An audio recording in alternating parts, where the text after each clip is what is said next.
Take it easy.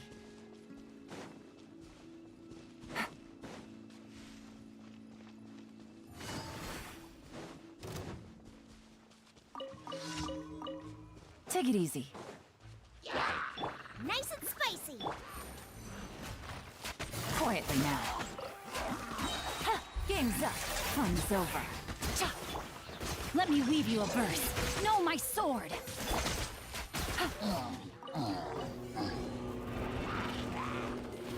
Out of the frying pan, into the fire. Busted. Ta! Ta!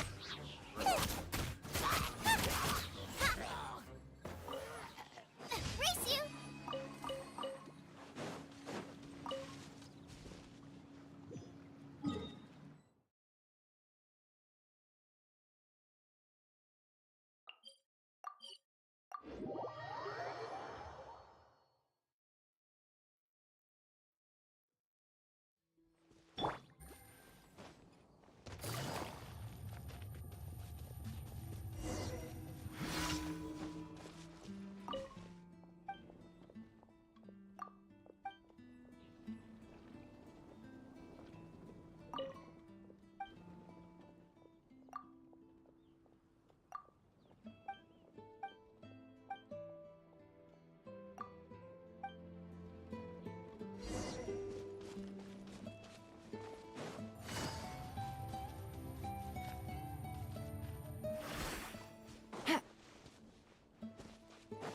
Take it easy. Ha!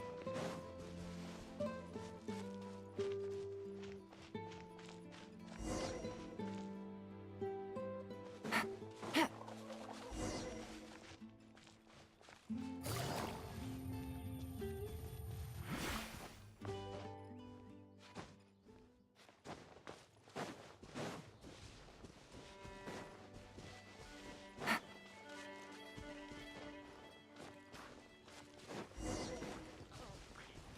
Here comes the catch. Ha! Ta! Ha! Cha! Ta! Ha! Ha! Ta!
Ha!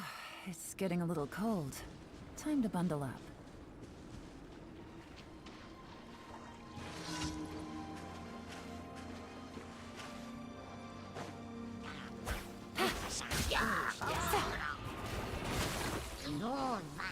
Out of the frying pan, into the fire. Hey. Ring cutter! Huh? Things are about to get dicey. Ta- uh-huh. Ta- cha. Ha. Gotcha. Ha. Ta. Take it easy. Let me weave you a verse. Yeah. Here comes the catch. Cha. Busted. Ta. Cha.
quickly now. Game's up. Fun's over.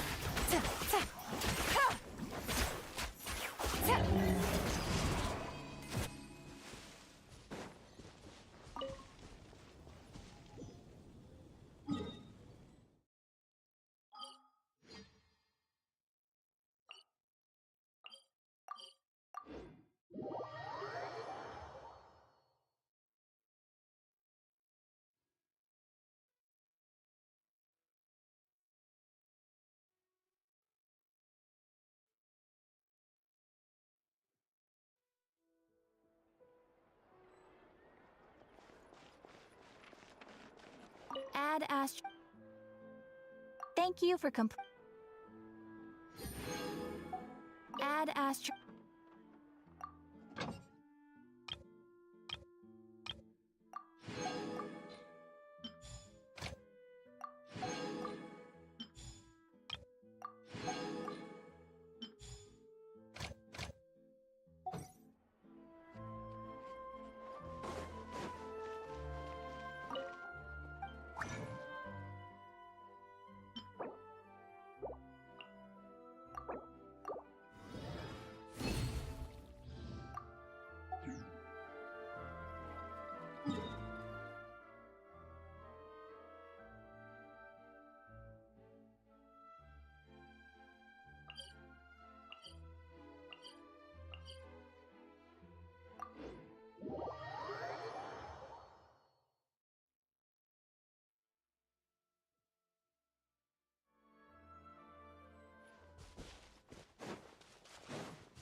Take it easy.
Take it easy.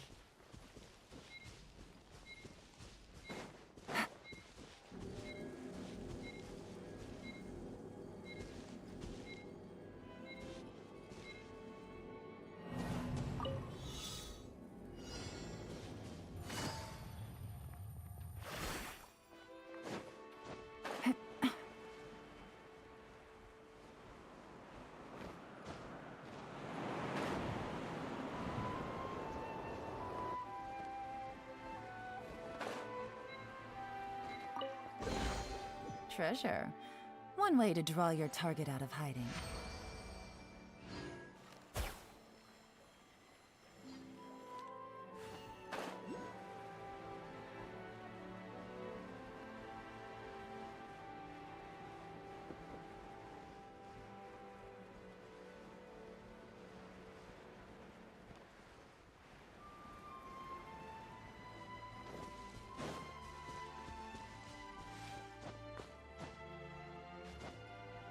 Yeah.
Take it easy.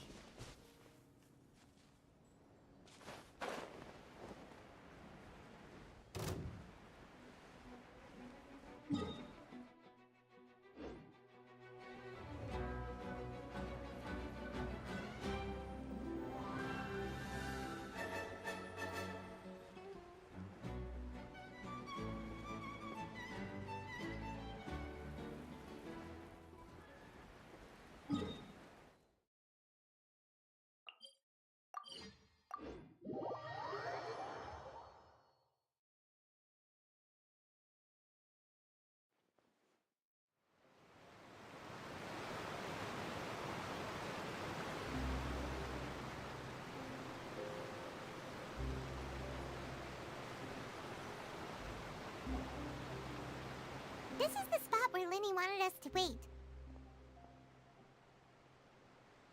Oh, look! Isn't that her?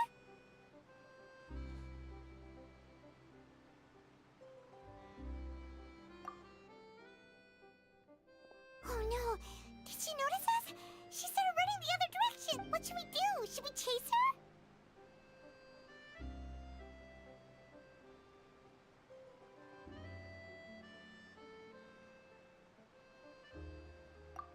You're right. She might also be trying to lure us away.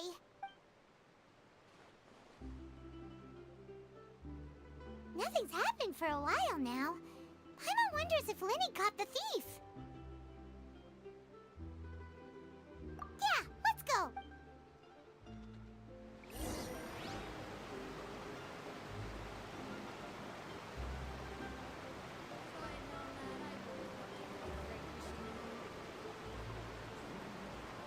How long will it take if I set out?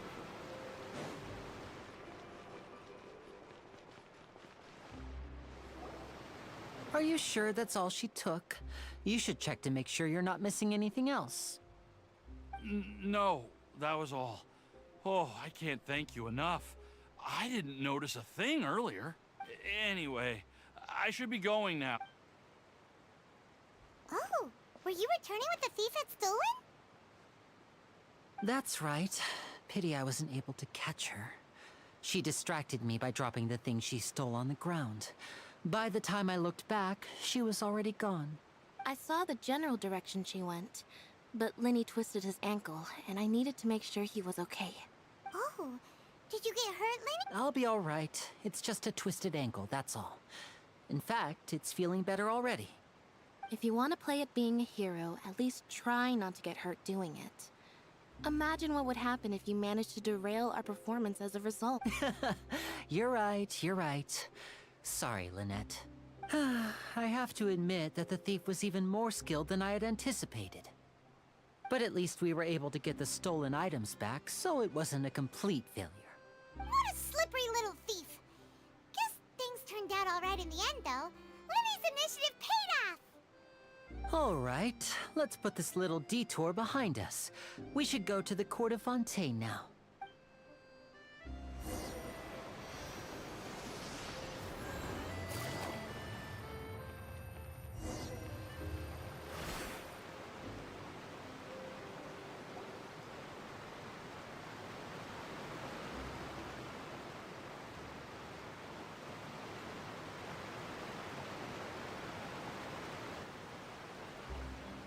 So, we ride this thing to go into the city? What an ingenious way to get around. People in Fontaine really know how to use water. This is an aqua bus. It allows people to travel between several key locations around Fontaine. It's pretty convenient, but the ride can become a little dull after a while. The scenery is always the same. That's why it's better to travel with friends. So you mean it's still boring even when I'm riding with you? No, that's not what I meant. It's just that, well, you don't really talk that much. Besides, it doesn't really feel like a real trip when it's just the two of us. It's the same as being at home. Whatever. Guess that's what it's like to be an older brother. It's about time for us to leave. Let's get on board.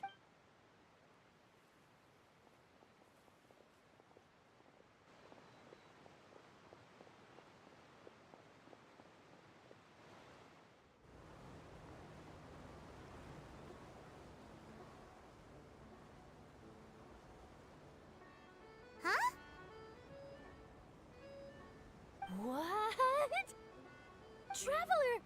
Paimon! Charlotte! Oh, I never guessed I'd bump into you while riding the Aquabus. In the story of my life, this is big news. What are you doing in Fontaine? I didn't hear anything about you paying us a visit. Yeah, it's quite the coincidence. But as travelers, we're always on the move. It's not surprising that nobody knew we were coming. Though we still have no idea how the Hydro Archon knew about us. Oh, let Paimon introduce you to our new friends! Oh, no need for introductions, Paimon. I would recognize the great magician Linny and his assistant Lynette anywhere. I wouldn't be much of a reporter if I didn't know who they were. It's a pleasure to meet you. I'm Charlotte, a reporter for the Steambird. Nice to meet you. From the Steambird, huh? We've often relied on your paper to promote our performances. It's an honor to meet you. Now that everyone knows each other, Fontaine suddenly doesn't feel like such an unfamiliar place. So, what have you been up to lately, Charlotte? Any big news? Not too much. When there isn't any breaking news, I mainly cover the trials at the Opera House. You can still manage to keep readers' attention as long as you tell things from a clever enough angle, even if it's the same old topics. For example, reporting on how a scammer once deceived vulnerable girls into relationships, or how a financial criminal was once so poor that they ate a single piece of bread for 5 days.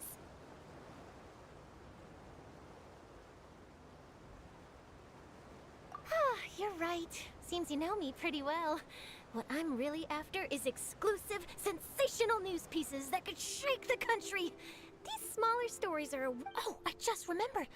I've been following a case lately. Well, a series of cases, actually. You mean the serial disappearances of young women case? That's right. These stories are the talk of the town right now, and it's probably the most mysterious case we've ever seen. If I'm the first with a draft ready to publish when the case is finally cracked, and it's the headline story in the Steambird, oh, when that happens, I bet all the other reporters will shed tears of envy. I've already gathered all kinds of materials. I just can't wait for the truth to be revealed. So, what is the serial disappearances of young women case? You mean the culprit hasn't been found? That's right. The first missing girl case happened almost 20 years ago. And ever since, after a period of time, another girl disappears. What the cases have in common is that the girls are all of a similar age, and that they've all vanished without a trace. But the scariest part is that to this day, none of the girls have ever been found. Many suspects have been arrested over the years in connection with this case, but shortly after each arrest, another disappearance would always happen.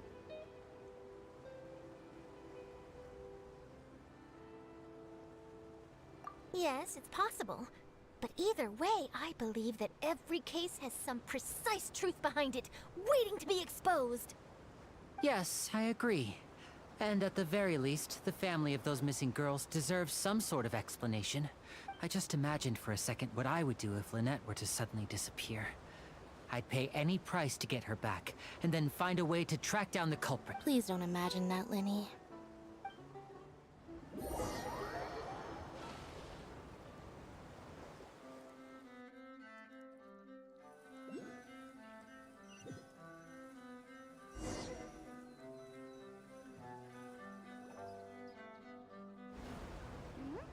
Hey, we're almost there!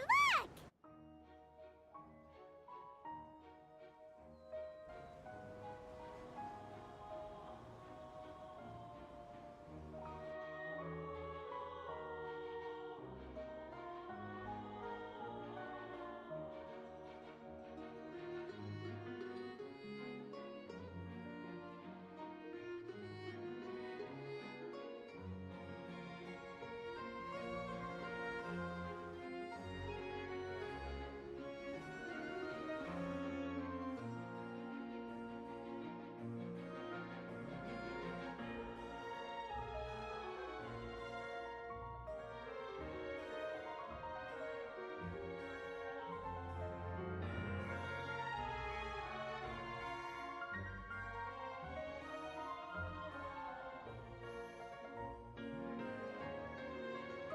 Well, I really enjoyed chatting with you. Life should be full of pleasant little surprises like this. Yeah, us as well. The ride went by. Ah, I have an interview to get to. I should get going before I'm late. Okay, Paimon hopes we can chat again soon, Charlotte. See ya! Bye now. Oh, be sure to stop by and see me at the Steambird when you have time. What a tough job. Always running around and interviewing everyone. Well, where should we go now? If you don't mind, how about we stop by my home first? Besides, I still have all the materials we collect. Sure, we wouldn't mind at all. This city is so huge, Paimon wouldn't know where to start anyway.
This is our current abode. Ah, Fremine, you're home. Where did everyone else go? I have some new friends that I would like to introduce. Oh, they all just went out a moment ago. I see. Everyone is getting busier now that Father will be returning soon. I suppose that can't be helped. Allow me to introduce you to my little brother, Fremine. He is a phenomenal diver. Hello. Nice to meet you. Paimon is Paimon, and this is the Traveler. Oh, you sound very proud to have a diver as a brother, Linny. Linny, could you come here for a moment? What is it, Fremine? Do you have something to tell me?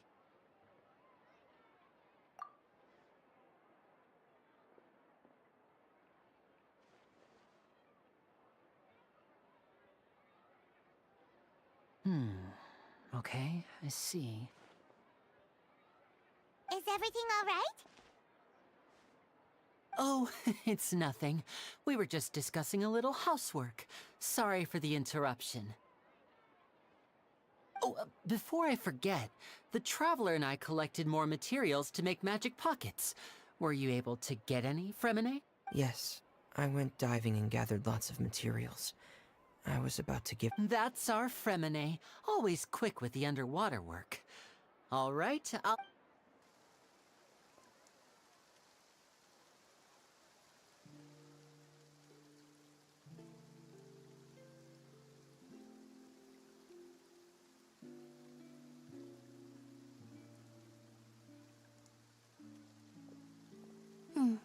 Looks like rain.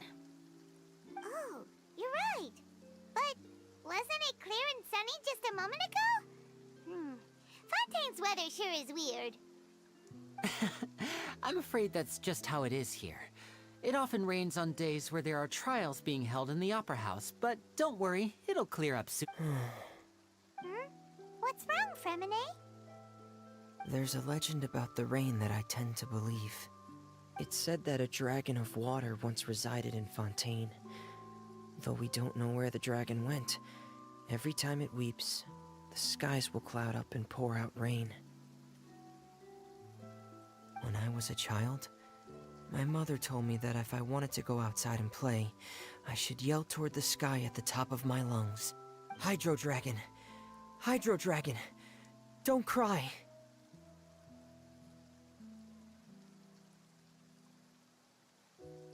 If it's an elemental dragon, then having the power to make it rain wouldn't be very unusual. Let Paimon try something. Hydro Dragon, don't cry!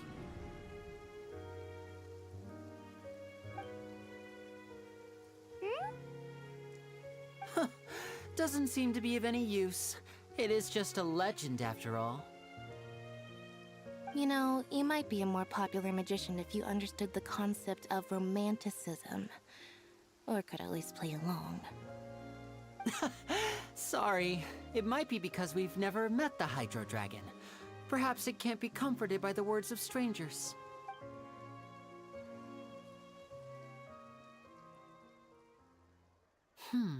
It rained for longer than I suspected. Was there something you needed to do, Linny? Yeah, some preparations for the show at the Opera House. I need to find a way to catch the last aqua bus of the day. On the day of the performance, just ride the aqua bus to the island of Araneus. I'll have Lynette meet you at the fountain in front of the Opera House. Oh, are you leaving now? What is it, Fremine? I'm in a hurry. Oh, I get it. You feel nervous delivering the materials for the magic pockets, is that it? Perhaps we could trouble the Traveler to help us take these materials to the Beaumont workshop and deliver them to the owner there? I'm afraid that Fremine can be quite introverted, and the boss there tends to be pretty talkative.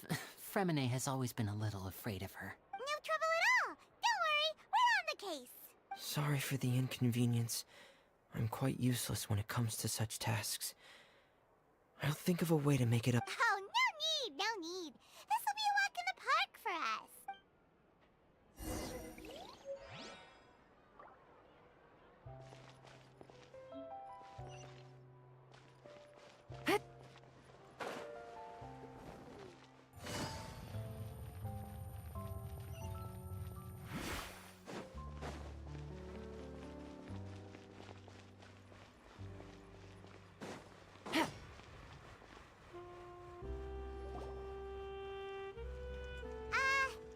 Hello?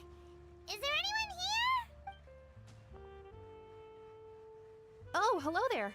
New customers? Looking to buy, or do you need something made? Or perhaps you're just looking for a chat with me. Oh no, we're just here to deliver some materials. Here they are. They're for making...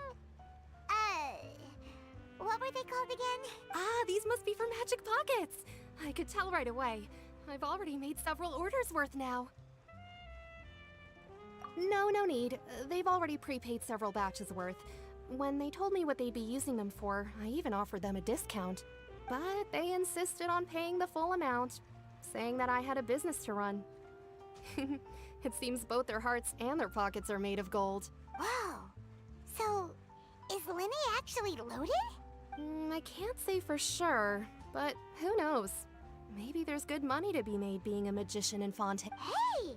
Is this machine what you use to make stuff here? It looks really advanced. Why use your hands when a machine can do the work? It would be a waste not to use the latest technology, and wasting is a kind of crime. But where does a big machine like that get its power from? Well, it's a little complicated. I'm not sure I can put it in layman's terms for you, but basically, everything we usually use here in the city is powered by indemnitium. It's a type of energy that's produced from trials. Huh? How can trials produce energy? Well, I'm not completely sure of all the details myself, but basically, when a trial is in session, the Oratrice Mécanique d'Analyse Cardinale harvests people's belief in justice and converts it into energy to be used all around Fontaine.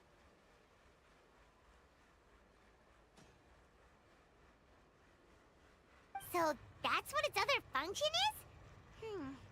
Paimon heard that the Oratrice was created by the Archon to make judgments. But Paimon still doesn't get it. How could something unreliable like people's beliefs be turned into a stable power source for these machines?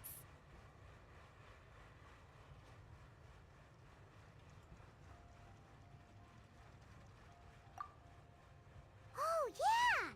So that means the Hydro Archon relies on the machine to take the energy created by belief and turn it into power for all of Fontaine, right?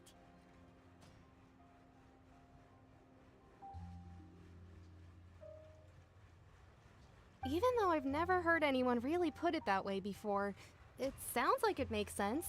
Besides indemnitium, we have another type of energy called pneumosia. It isn't produced by the power of the Archon, but it is unstable by nature. Even now, it still cannot be widely used by civilians. I thought I'd find you hard at work, but here you are chatting the day away. Since you're already talking, I'm sure you wouldn't mind a few words with me. You again? Didn't I already promise you that I'd have the more I owe to Confrérie of Cabriere by next month? Why are you hounding me now? Yeah, but how do we know that you won't go running off by the end of this month? I want 50% today. Wait, no, 70%. Huh? You... Seems business isn't so great for the workshop. We've already finished our job and delivered the materials. Maybe now's a good time to leave? Hey, hold on! Before you go around trying to collect payments, why don't you settle your own debts first? If Confrérie of Cabriere wants to poach clients from Northland Bank, that's fine. But I'm afraid you still owe the bank a hefty sum of mora. So why don't we work things out between us first, before you get back to your little conversation here? You're from Northland Bank. But we said we'll pay everything we owe next month. Why are you hounding me now? Traveler, Paimon! I didn't think I'd run into you here in Fontaine. What are the chances? We're surprised to see you too! What are you doing here in Fontaine? You didn't want to stay in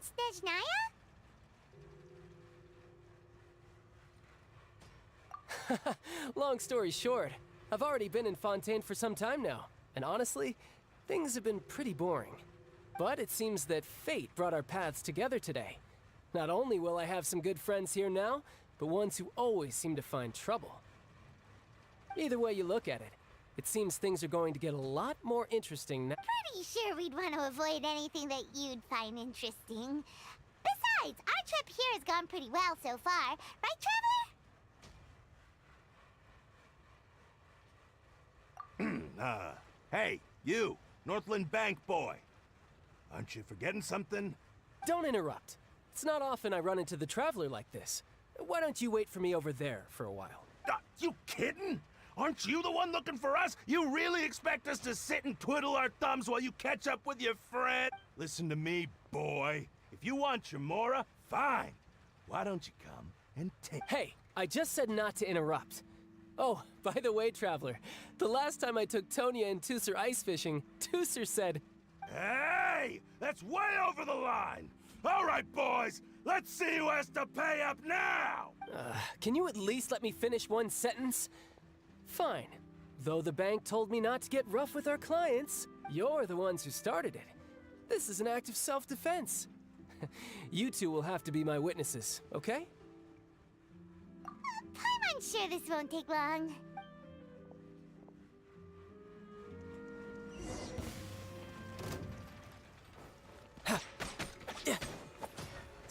Riptide!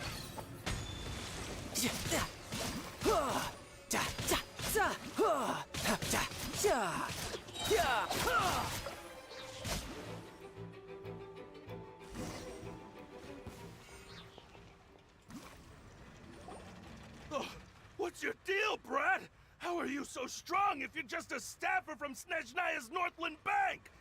Wait, don't tell me you're... Oh, now you notice. It's a little late, don't you think? Just make sure you understand that you don't mess with Northland Bank. Got it?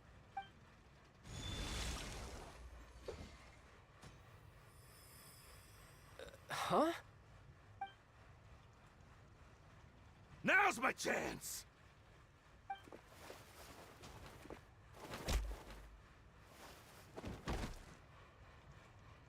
Huh.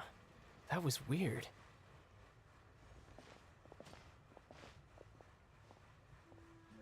I'm not sure. It's as if I suddenly lost control of my hydro powers when I needed them. Maybe there's something wrong with my vision? Strange. How could that happen? First time Paimon's ever heard of someone losing control of their vision. Never mind. It doesn't matter. If I want to stay sharp, I shouldn't be relying too much on my vision anyway. Besides, I always have my delusion in case I need it. So what are you doing in Fontaine, child? And don't say idiots work for Northland Bank? Well, I guess it's because I've been in a bad mood lately. Huh? What kind of reason is that? Wait, since when do you feel down about anything? I don't know. Maybe I still have a lot to learn about myself, but recently, there seems to be some sort of restless power stirring inside of me. And I don't know why, but every now and then I feel like I'm in a terrible mood. Maybe you losing control of your vision just now is connected with that power you're feeling inside. That is a possibility. I can't remember if I ever mentioned it before, but when I was 14, I fell into some unknown abyss. It was during that time I learned nearly all of my abilities. The one who took me under her wing and taught me was named Skirk. She was always quiet and very mysterious. Nobody knew where she came from or what she had been through, and she was always very strict when teaching me combat techniques. One time, I asked her why she was willing to take me on as an apprentice. From what I could make of her answer, it was because I had awakened it, and traces of it remained on me. She said that all my combat training would be useful in the future. But what is it? What did you awaken? She never explained that, but my guess is that it's related to a dream I saw when I had just fallen into that abyss. In my dream, I was in the deepest depths of the sea, and the boundless seabed was all around me. But in front of me appeared a whale that was so massive, I felt like I couldn't breathe. A whale? Oh, that sounds familiar! When we fought against you before, you summoned a huge whale that seemed to leap at us. Is that the one? That's just an abstract form of a whale that I create using my elemental powers. It takes that shape because the scene I dreamt of the whale has always been stuck in my mind. I'll never forget it. So you used the whale as inspiration for one of your moves? Huh. Seems a little twisted to Paimon. So why don't you just go ask your master? Maybe she knows the answer. You make it sound so easy. Ever since the incident I experienced there, I've never stopped searching for Master Skirk and that unknown abyss. But it's been years now, and I've still found nothing. There isn't even a trace of the place where I remember falling into the abyss. Oh, it sounds like some kind of ghost story. Yeah, I'm out of leads at this point, but there's nothing more I can do. It seems that strange encounters in this world tend to be elusive like that. Oh, seems the time really flies when I'm talking with you. I just remembered I have somewhere else I need to be, so I should get going. What? More work for the Northland Bank? No, it's more of a personal appointment. Lately, I've been sparring with some of Fontaine's official champion duelists whenever I'm feeling bored. Official champion duelists? You mean it's their job to duel? Yep. In Fontaine, before a criminal goes to court, they're given one chance to defend their honor by requesting a duel with an official champion duelist. The champion duelists are all-powerful fighters selected from among the nation's best. And the duel itself is a no-holds-barred fight with no specified stopping point. So engaging in such a duel is regarded as a symbol of defending your honor. If a criminal manages to win the duel, they'll be acquitted. But if they lose, they'll have no choice but to stand trial. And the worst-case scenario is that you're simply killed in the duel. Though it's rumored that Fontaine has a death penalty, from what I can tell, no one has ever been officially sentenced to death. So really, the only people who opt to duel are those who have suffered a grave injustice in being accused, or those who greatly value their honor. Otherwise, why gamble with your life? So, do many people actually get out of their trials by winning the duel? Apparently, it's exceedingly rare for anyone to actually win. Fontaine probably enacted this system as a way to show that the nation respects the honor of its citizens. Besides, none of the champion duelists are to be trifled with, which is exactly why I was itching to face them as soon as I got to Fontaine. Apparently the one I'm meeting today, Clorinde, is the strongest of the champion duelists.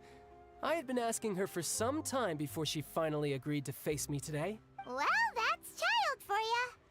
Paimon feels like we heard that name somewhere before. Clorinde. Huh. Oh, before I forget, I want you to have this. Huh? Your vision? You're seriously just giving it away? I'm just worried that it could become uncontrollable again. I'd be pretty upset if it got in the way of my duel, so I think I'll be better off without it for now. Besides, I just need you to hold on to it for a short while. I'll come retrieve it when I have some time later. Paimon knows what you're up to. You just want an excuse to come talk to us again, don't you?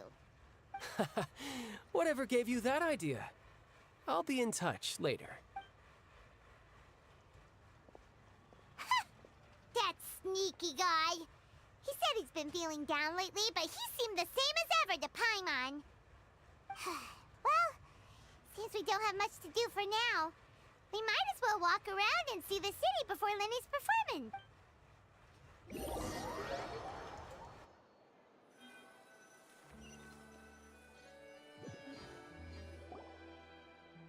Wow! Who could have seen that coming? The reporter who was barely around for most of the story was the murderer all along!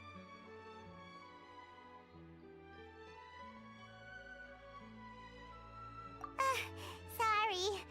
Paimon was just surprised, that's all. Paimon never saw that twist coming. The murder mystery novels here are amazing!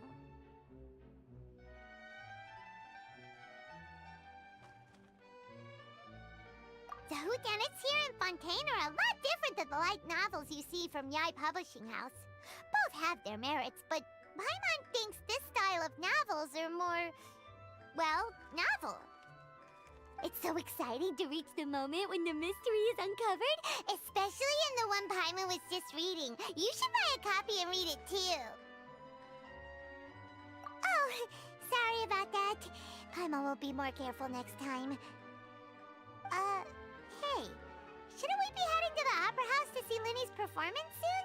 It's almost time for the show to start, so we should get going. Linny said that the Opera House is on Aranias, so let's go ride the Aquabus!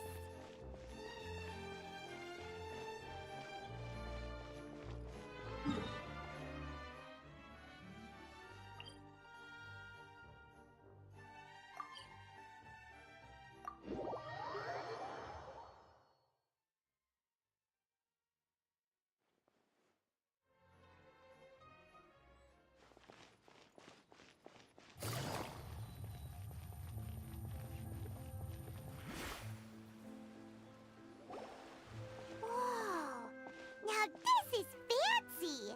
The Opera Epiclese. What a place to hold a performance! No wonder Linny and Lynette were looking forward to it. Huh. Looks like there's a lot of people standing around the fountain up ahead. Oh, Archon, please bless us with a bright and healthy child. We pray. I don't know why you always feel the need to ask so much. I'll be happy as long as our child is healthy and lives a peaceful... I guess if they're our kid, then there's no doubt they'll turn out smart. Maybe this is one of the customs in Fontaine. There sure are a lot of couples here. Vache.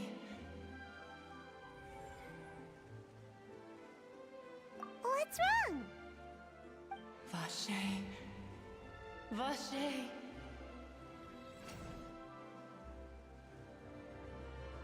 No, Paimon didn't say anything. Are you hearing things? Welcome to the Fountain of Lucine. All the water flowing through Fontaine converges here. It's customary for newlyweds to come here and wish for children. Lynette! You scared Paimon! When did you get here? Lenny asked me to wait here for you, remember? Right. What do you mean? There are a lot of people here right now. Hey, you're not trying to scare Paimon, are you? Besides, it's the middle of the day. It's not the time for eerie things. I see. I might be able to tell you something that could help explain the voice you heard. In fact, you might not be imagining things at all. I suspect that what you heard is a result of your hypersensitivity to the hydro element. Others in my family have had similar experiences. It's because of her sensitivity to the hydro element? But what would hearing a voice have to do with elemental power? When do you cry, Paimon? Wait, what? What does that have to do with anything? Just answer me. When do you cry? When Paimon's really sad? Oh, and when Paimon's super happy. Oh, and also when Paimon's really, really scared. Then you should understand that tears contain your most intense emotions. Like I just mentioned, the Fountain of Lucine is where all the flowing water in Fontaine converges. Even the tears that fall to the ground will eventually gather here. So maybe what you heard was the intense emotion coming from someone's tears. So, what did the voice say? Huh. If you were hearing their emotions, then Paimon wonders what happened to them. Rather than worrying about them, we should worry about my brother first. Don't let that calm look of his fool you. He tends to get pretty nervous just before a performance. So chatting with Linny might help him relax a little before he goes on stage. Oh, right. That makes sense. Let's go in and see Linny.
Take it easy. Welcome to the Opera Epiclese. Lady Felina hasn't changed one bit.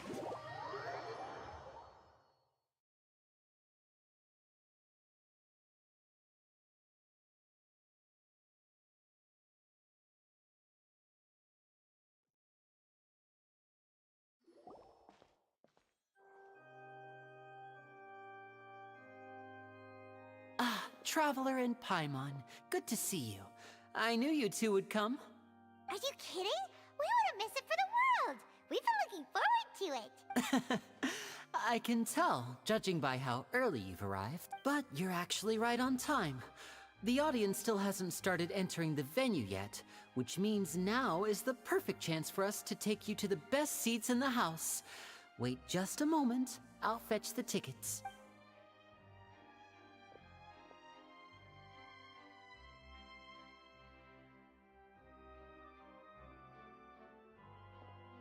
The Opera House has assigned seating, so you always have to make reservations. I've already reserved your seats, and here are your... Ooh, front row seats! Thanks, Linny! Don't mention it. There's no need to keep thanking me. Hey, Linny! Could you come over here and take a look at this? Oh, I'll be right there. Seems there's an issue with the stage props over there. That's Cal, my assistant, calling me. I'll go lend him a hand. Yeah, we'll just go to our seats. You go ahead, Linny.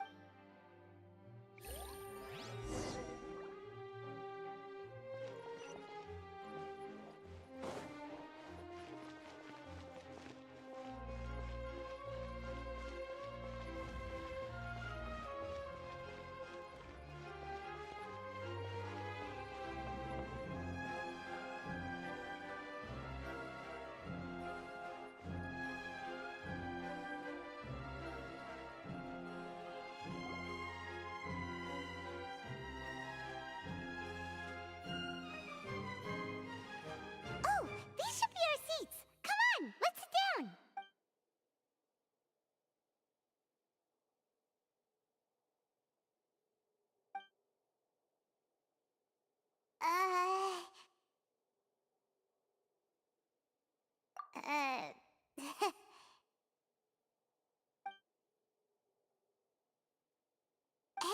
Traveler. Maybe we should strike up a conversation with the person next to us. Since we're sitting together and the rest of the place is practically empty still, it's kinda awkward if we don't say anything. Ah, you little... Of course you put this on Paimon! Excuse me, I did not realize you felt awkward. I am terribly sorry. I would be perfectly happy to chat with you if that is what you would like. Oh, so you heard all of that, did ya? Boy, you sure have good ears. Paimon thought she was keeping her voice down. Wait, that's not it. Paimon's... Sorry. Paimon's the one who was being rude, talking under her breath like that. So, let's talk, but, what should we talk about? Oh, Paimon's got it. You're also here early and sitting in the front. Are you a friend of Linny's too? A friend, you say? Well, if Mr. Linney would like to be my friend, I would be more than happy to reciprocate. Oh, so you're not friends with Linny then? Oh, this is getting more awkward by the second. Paimon nearly forgot to make her introduction. Nice to meet you. Paimon is Paimon, and this is the Traveler. We just arrived in Fontaine. It is an honor to meet you two. I have heard of your deeds across Tevat. And as required by proper etiquette, I will also introduce myself. Oh, Monsieur Nervillet. What an honor it is to have you here to see my show. Ah, Mr. Linney. I should say it is in fact an honor for me to see your performance in person. Wait, Nervillet? Could he be... I saw you all chatting just now, but it seems you still don't know who Monsieur Nervillet is. Allow me to introduce you to Fontaine's Chief Justice. That seat is always reserved for him. It wouldn't be too much to say that he's the symbol of justice and honesty here in Fontaine. Ooh, sorry for being so rude just now. Paimon had no idea you were such an important person. No offense taken. Being Chief Justice is merely what I do for work. Nearly every person has their usual reserved seat, so I'm not so special. And by the way, I should probably let you know, even though I would prefer not to, there's someone sitting up there in the VIP seats that has been striking a pose for quite a while now. I believe she is trying to give you a most elegant and impressive first impression. So I think you should take notice of her sooner rather than later, otherwise she may become flustered.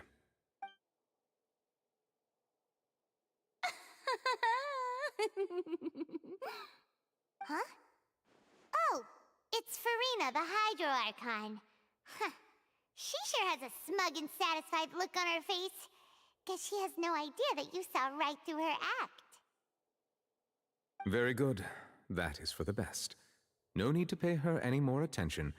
We may now enjoy the show. Huh? So is this what things are like between the Chief Justice and the Hydro Archon? All right, please wait just a moment longer. I've pretty much finished my preparations, and the performance will start as soon as the audience has made their way to their seats. Yay! The show's finally about to start! Paimon can hardly wait! Paimon's never seen a real live magic show before!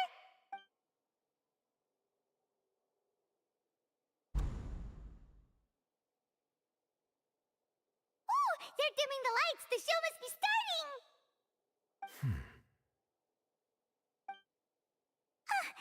Sorry. Paimon will try to stay quiet. Welcome, one and all, to the Opera Epiclese. I am the star of today's show, Linny. And over here is my sister, Lynette, who will be working as my wonderful assistant. Please, let's give her a warm welcome. Hello, everyone. I know she may seem to be a little sleepy right now, but that's just a sign that she's nervous. Whatever. Now, some of you may be thinking, Two vision holders who can freely manipulate elemental powers performing magic is not true magic at all. So, I would like to take a moment to assure you that elemental powers will have nothing to do with what you will witness on the stage today.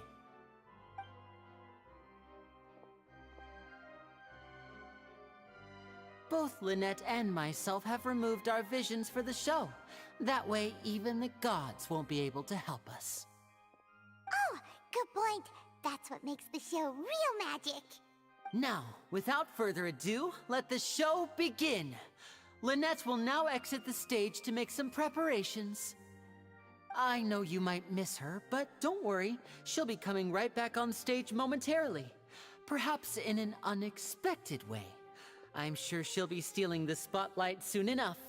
Oh, and before I forget, there's one more thing I should say. You never know what can happen in the blink of an eye. A magician's greatest skill is making things disappear or appear. The possibilities are endless.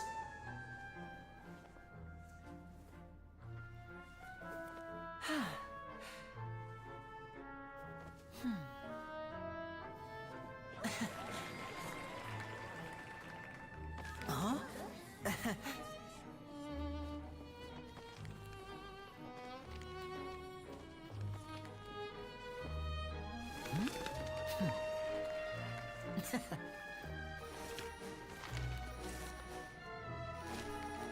But this isn't what you came for. These little tricks, you've seen them all before. So it's time for something truly extraordinary, don't you think? This one's a little tricky.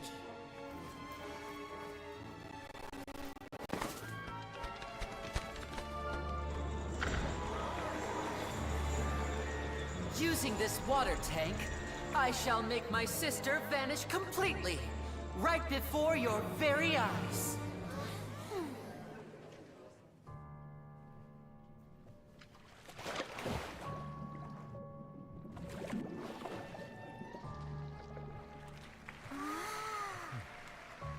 It's actually quite simple.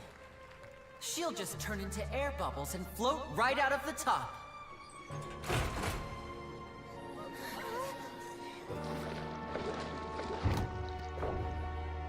Oh no! I told them to check all the props carefully. With the lid on, even air can't escape. An amateur magician would be getting very nervous right around now. Luckily, it's me on stage, so let me show you what a true virtuoso can do.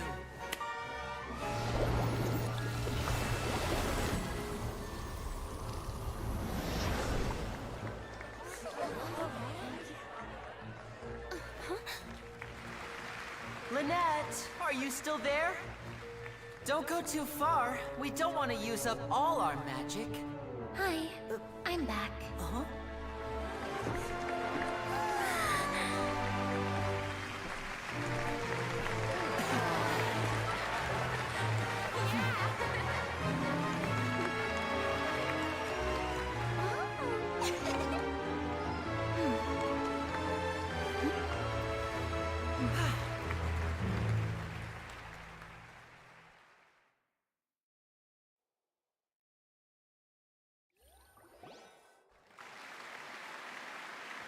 Whoa! What in the world just happened? How did he do that? Paimon didn't see him do anything! Wasn't Lynette inside the water tank? How did she disappear and then reappear out of nowhere? If we could see easily through his tricks, then that would mean that his skills are still lacking. To appreciate magic, you should focus on the show happening on stage, rather than getting caught up in trying to see that which has been intentionally hidden. Guess you're right. Paimon couldn't believe her eyes when Lynette reappeared. Amazing! Thank you everyone. I'm glad you enjoyed that performance. But our magical journey has only just begun. I've prepared even more astonishing surprises for everyone here. The magic of transformation and disappearance can go far beyond what you've just seen. I'm sure many of you are thinking that escaping the water tank was impressive enough. But Lynette is still my assistant after all. In which case, I have ample time to make all necessary preparations. So, for my next trick, I will require the participation of one lucky audience member. Please, if my assistants could bring out the magical boxes now. There are 2 boxes and only 2 boxes. One is here, and one is there in the aisle among the audience. I'm sure many of our clever audience members have already guessed our next magic trick. A swap! Our lucky audience member and I will each enter a magic box. After 1 minute, we will each emerge from the opposite box. Now please, everyone pay very close attention to the box you see here. Don't give me any chance to make a move. Wow! How's he gonna do this? Hey, do you think this is all magic tricks, or does Lenny have actual superpowers? The lucky audience member will be generated by this random number selector. It selects numbers entirely at random. Even I don't know who will be chosen to participate. Now then, let's begin.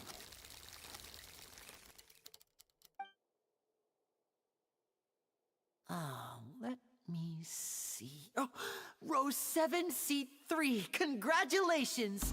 You now have the chance to experience magic firsthand for an entire minute. Please, come forward. My assistant will take you beside the magic box. I'm sorry, it might be a little cramped inside, but no need to feel nervous. We've carefully arranged everything for you to be as comfortable as possible. You don't need to do anything, but no matter what strange things may happen, don't come out of the box. If the magic is interrupted, who knows where you might end up? You might even find yourself in the Fortress of Meropide. Oh, okay. All right. Before I enter the magic box, there is one more thing I need to ask the audience to do. Could you all give me a countdown? Like this. 60, 59, 58. Just keep counting down. You can go a little faster or slower if you like. I won't be able to see anything in the pitch black box, so I'll be relying on your voices to know when time is up. Oh, and no tricks now. If you quickly count from 60 in just 30 seconds, then I'll be in a tough spot. Ooh! Paimon kinda wants to count faster after hearing him say that! No, that won't do. I can see it in your eyes. You still can't be trusted. Let's practice together. Come on, repeat after me. 60, 59, 58. 60, 59, 58! That's right, perfect. Keep it going. All right, I'll see you all on the other side once you've finished counting. 54, 53, 52? Why aren't you counting, Nervalette? I am counting in my head. I think things are exciting enough in here as it is. Merely a consequence of my identity and personality. Do not worry about me. Just enjoy the show. Oh, all right. You look so serious that Paimon thought you might be feeling uncomfortable or something. 40, 39, 38! Mr. Linney, are you all right in there? Is everything ready? Yes, I'm fine. I'm just double-checking the direction of the magic.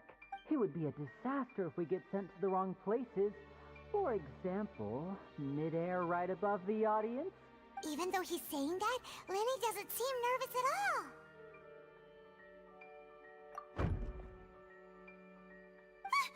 What was that noise? Did you hear it too?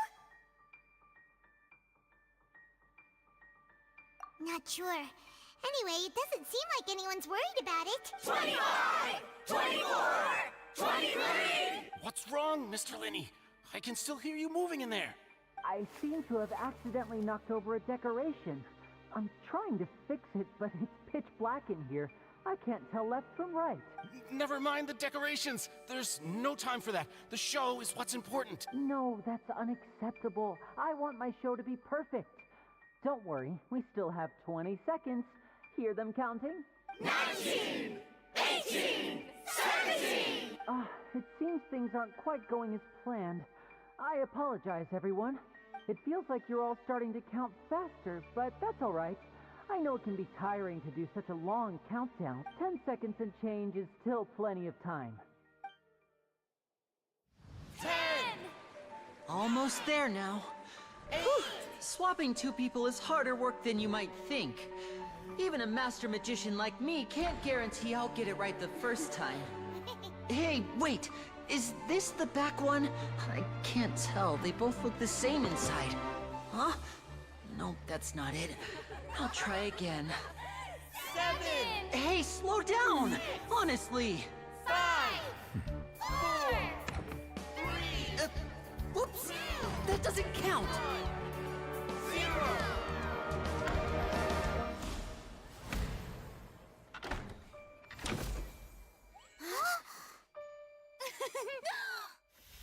Ta-da!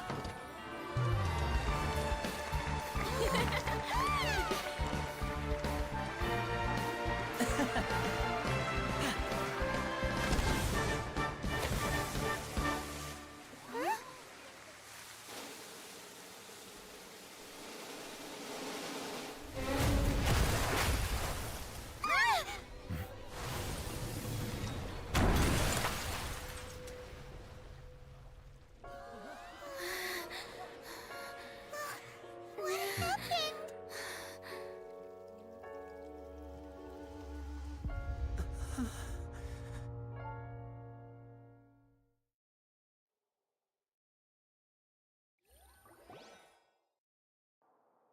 Huh?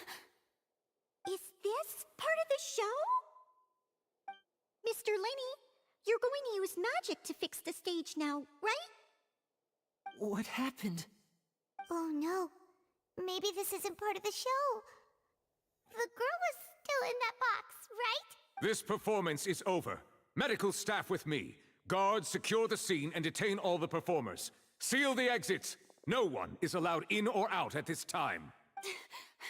Yes, that's right. If this was just an accident, then we must investigate the cause.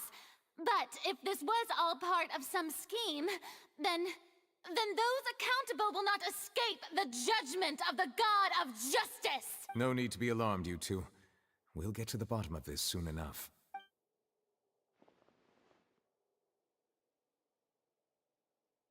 Unfortunately, the person who is in the magic box has been pronounced dead. His name was Cowell, one of the assistants in Linny's magic troupe.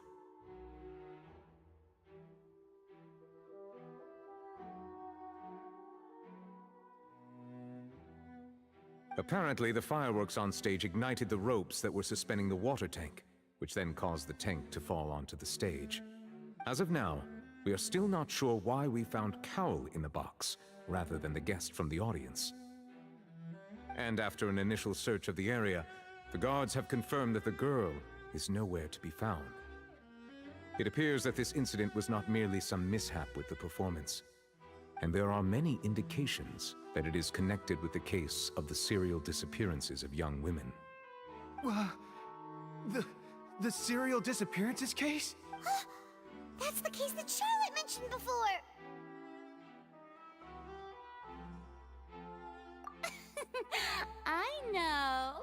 I know the truth. I can see through the whole thing.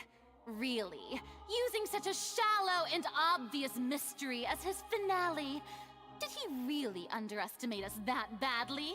I say that our powerful magician, Mr. Lenny, is now the prime suspect for the serial disappearances case. Huh? Why me? This whole thing was an accident. No, this all occurred during your magic show, did it not? The missing girl disappeared after being chosen, did she not? The deceased is one of your assistants, is he not? Now that I think about it, that whole speech about magicians making things disappear was nothing more than a provocation, a bald-faced challenge. That can't be right! How can Lenny do this? He was in the box on the stage the entire time! We can even hear his voice! Besides, before the show, he told us that he would like to catch the criminal behind the disappearances! He couldn't possibly mean catching himself! Save discussion for a later time, please. Lady Farina, May I assume that your comments just now constitute an accusation against Mr. Linney and his associates, and that you are pressing charges? Huh? I just think that he... Well, I think it might be a little early to talk about formally pressing charges. But what Lady Farina said just now makes perfect sense. Looks like she's gonna personally deliver justice. A kidnapping and murder carried out under the cover of a magic show.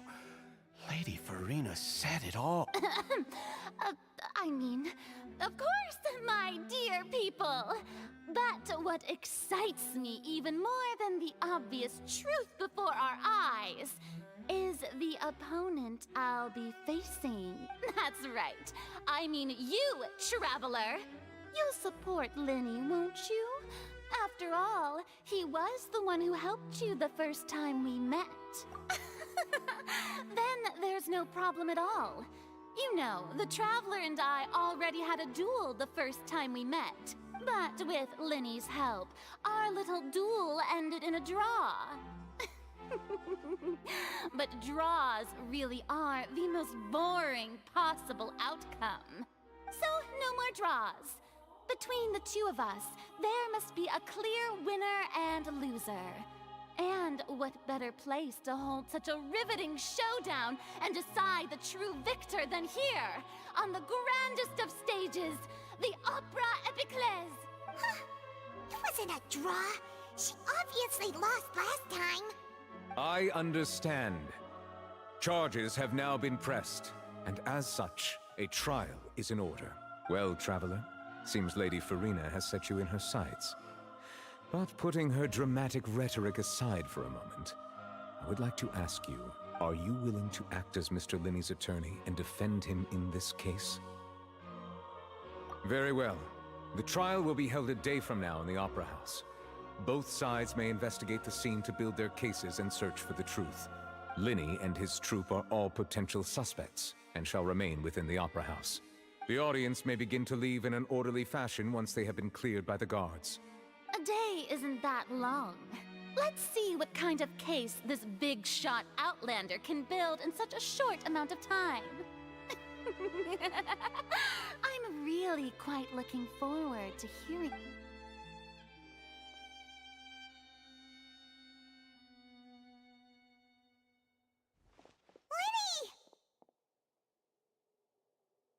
Sorry about everything that happened just now. Were you frightened? Of course! Who wouldn't be scared after witnessing an accident like that? Yeah, I'm a little shaken up myself. How could this happen? And poor Cal. I know you already claimed that you would defend me, but now it's just us talking. Tell me, do you think I could possibly be the murderer? I understand. Even I'm not sure what happened, so I can only imagine how difficult it is for you to grasp the situation. I'm sure everyone sees me as the biggest suspect at this point. But, if you ask me, the whole thing is mysteries layered upon mysteries, such that all that's left is confusion. I don't know whether what happened there on the stage was purely an accident or not, and I don't know why poor Cal was in the box. As for how that girl chosen from the audience could suddenly disappear, I'm afraid I don't have any answers either. If someone tampered with my performance, then we need to figure out what they did. Even a skilled and knowledgeable magician like myself couldn't pull all that off in just 1 minute. Which is precisely why we need to investigate! As this book says, the impossible could not have happened. Whatever happened must have been that which is possible.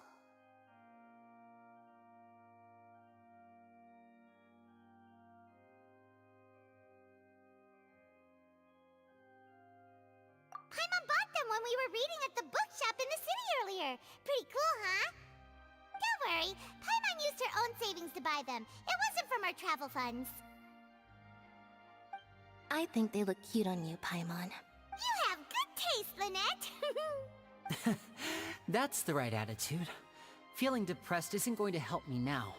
I need to get back to my normal but with the guards watching our every move, it's going to be especially difficult for Lynette and I to prove our own innocence. Good thing you agreed to be our attorneys. Thanks for that. Yes, thank you so much. Yeah, just leave it to us. Oh, since we're going to start investigating, Paimon has a question first. Where did Lynette go during the performance? Oh, well, I'm afraid that would involve some of our essential trade secrets as magicians. The secrets behind our magic are past saving, Linny. I suppose you're right. The truth behind our tricks is going to be important evidence that will be weighted during the trial. 'Tis truly a pity. As a magician, our magic show is a work of art. We've poured countless hours and spared no effort in perfecting it. But if revealing our secrets will help you uncover the truth behind what happened, then it will be well worth it. We should go somewhere else if we're going to discuss our magic tricks. We'll go speak with the guards, and in the meantime, you can go investigate the stage and the seating area. Alright, let's go have a look while the investigation teams are still here. Detective Paimon is on the case!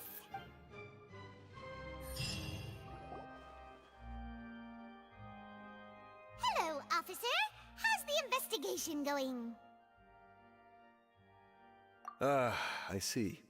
You must be the traveler that Lady Farina mentioned. Listen, I'll be perfectly honest with you. I'd avoid getting mixed up in this whirlpool of a mess if I were you. Huh? What do you mean? Come with me and you'll see. The deceased is one of Linny's assistants, named Cowell.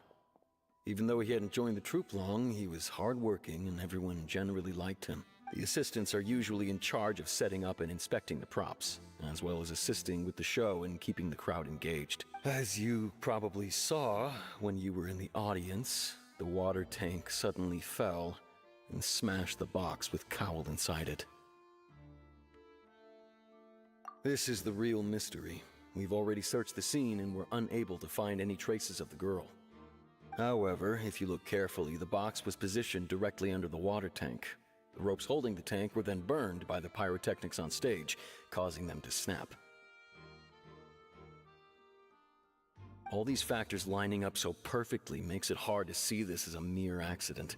If anything, the more logical explanation is that the whole incident was intentionally planned, and Linny is the most likely person to have access to all these areas. But he doesn't have a motive!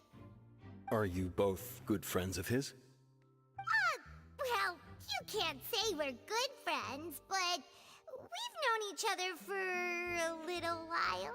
So in just a short time, he was not only able to win your trust, but even convince you to act as his attorneys. I know there's no such thing as magic. The real trick of a magician is holding the audience in the palm of their hand. I've seen a lot of cases, and I can tell you that people are the least reliable kind of evidence.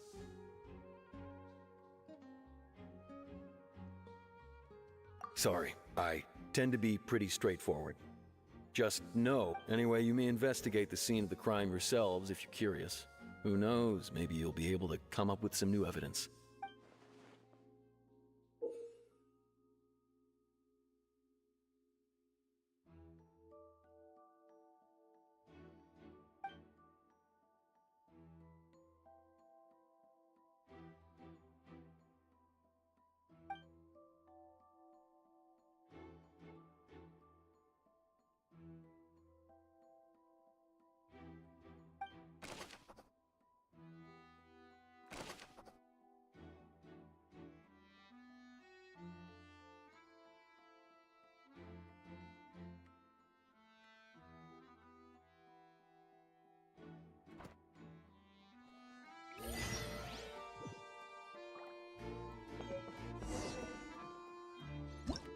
Whoever the murderer was, they must have made preparations.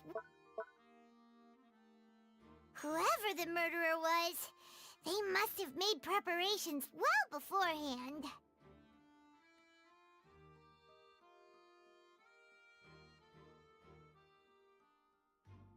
Why would it be him? How strange.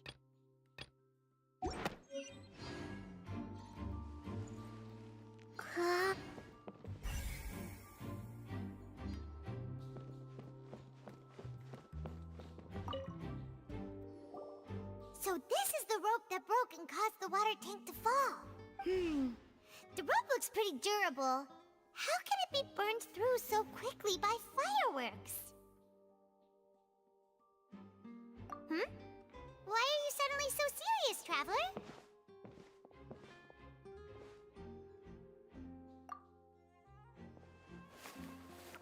Whoa!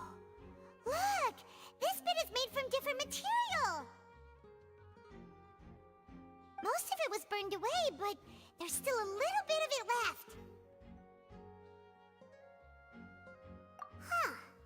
So if a rope meant to hold something was made with that kind of material in it, then that means... Wait! Why don't you write all this down? Let's take notes!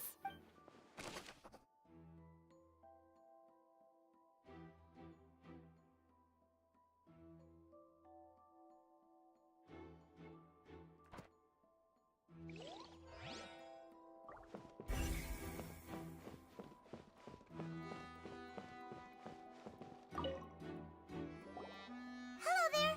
What are you investigating?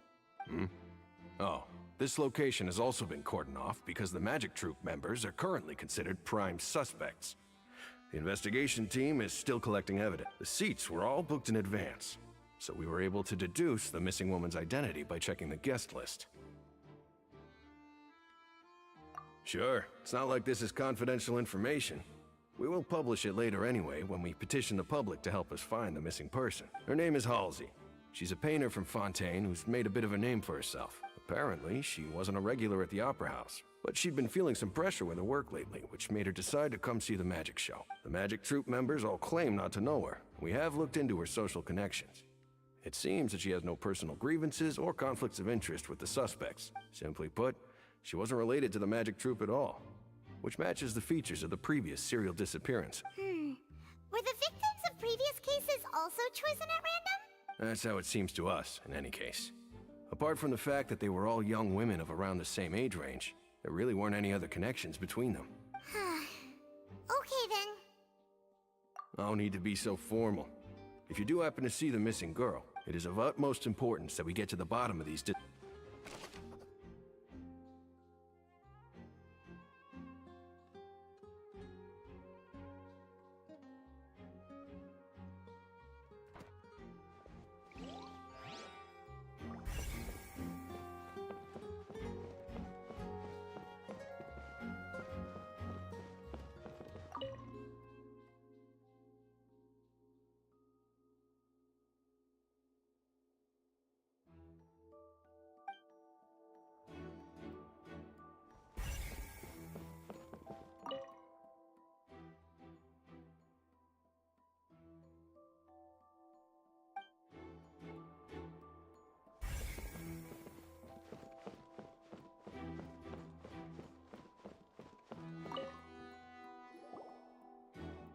The investigation team has some new findings. Turns out there's an issue with the random number selector after all. See, I told you. What if the machine picked some big guy's seat? You think the murderer would have still made his move then? Sorry to interrupt, but we're helping Linny and Lynette with their side of the investigation. What were you saying about the number selector? There's something wrong with... You're trying to help them?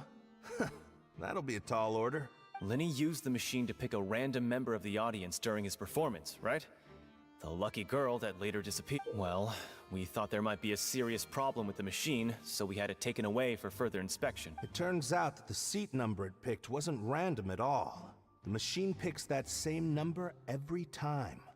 I'm sure you already know that you have to make a reservation in advance to get a seat, regardless of whether it's a trial or some performance. In other words, Linny knew who would be sitting where from the very beginning. That much checks out. Linny reserved our seats for us, too.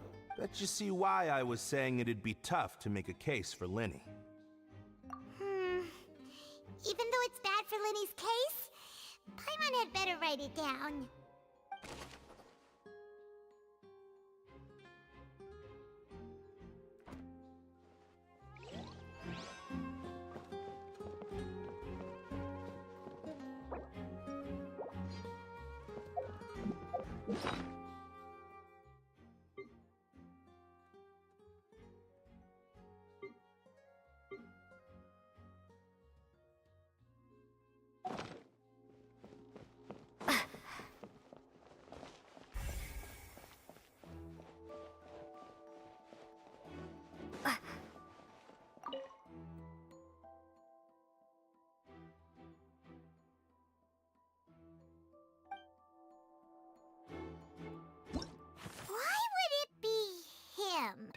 gosh. No wonder the serial disappearances never got solved. Whoever the murderer was, this rope was obviously tampered with. People needed to register and reserve a seat for the show. That, combined with this number selector, could allow you to pick a young lady instead of some old fogey.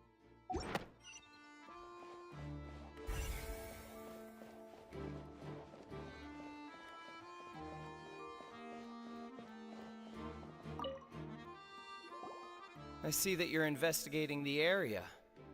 Well, if you find any new and interesting leads, be sure— We don't have too many thoughts yet.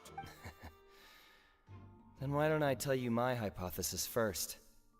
The way I see it. It all started with that loud thud. The thud?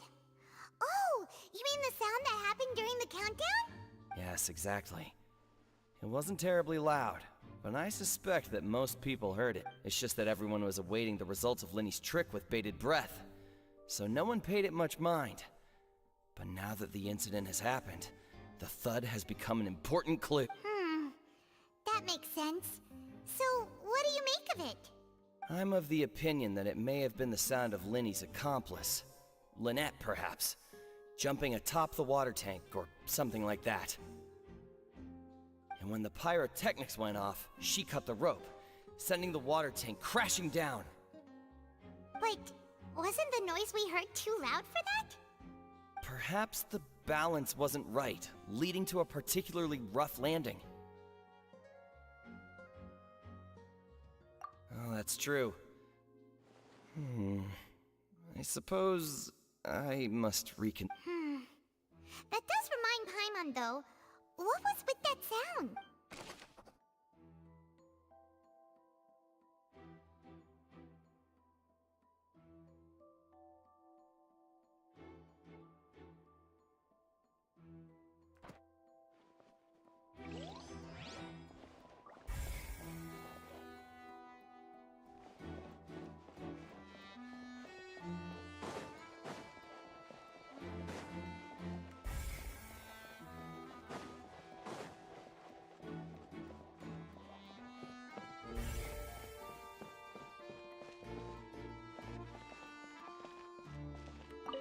Lenny's still talking to the guards.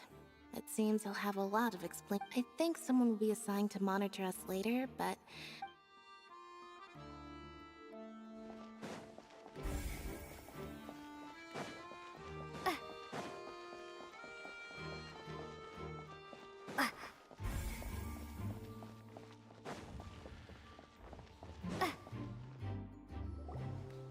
Hey, you! Yes, both of you! Over here! I've been keeping an eye on you for a while now. Huh? You mean us? That's right. If I'm not mistaken, you're also among those who wish to cut down the thorns and pursue the truth. No? And by the looks of it, you're not from Fontaine. Well, you're right on the more about that one, but who are you? Have you never heard of the Spina di Rosula? From mediating disputes and providing protection to solving conundrums, you name it, Spina di Rosula does it. And I, Navia, have the honor of being its renowned president. Though those who play by our rules call me boss. I'm Silver, her attendant. Pleased to meet you. And I'm Melus. Demoiselle's various daily needs and affairs are under my purview. Huh? Boss? Demoiselle? What gives with the names? Well, I am the second generation president. Melus and the others are still used to my previous title. My apologies, Demoiselle. Should you prefer, boss, I will endeavor to use that instead. No need. You don't have to call me boss. Just Navia is fine. Okay, if you say so. Not that we're members of Spina di Rosula anyway. All merely trifling details. Never mind. Now, back to the situation at hand. That's right. I've always kept an eye on the serial disappearance cases. My interest stems from a matter back from my father's time. Judging from the look of things, I find Lenny an unlikely mastermind. Really? We think so too! That's why we're looking for clues. But how did you come to that conclusion? Intuition, naturally. My unparalleled intuition. Farina sure was quick to point the finger at Linny without any decisive evidence whatsoever, wasn't she? But that's not uncommon for her. If you remember, the Justice had to interrupt her and ask if she was pressing charges just to keep her from getting carried away. Anyway, a trial begins the moment someone levels charges. And, of course, there was no way Farina was going to back down in that situation. Sounds more like you just don't trust the Hydro Archon. Well, what's your opinion? I must admit that she can be interesting at times, but liking her doesn't mean that I'll blindly agree with her. All right, I've answered your question. Wait a minute, did that answer count? Well, I say it does. But don't worry, you won't hear any pointless questions from me. In your opinion, do you think it's right to treat a trial like it's an opera? Well? And why would that be?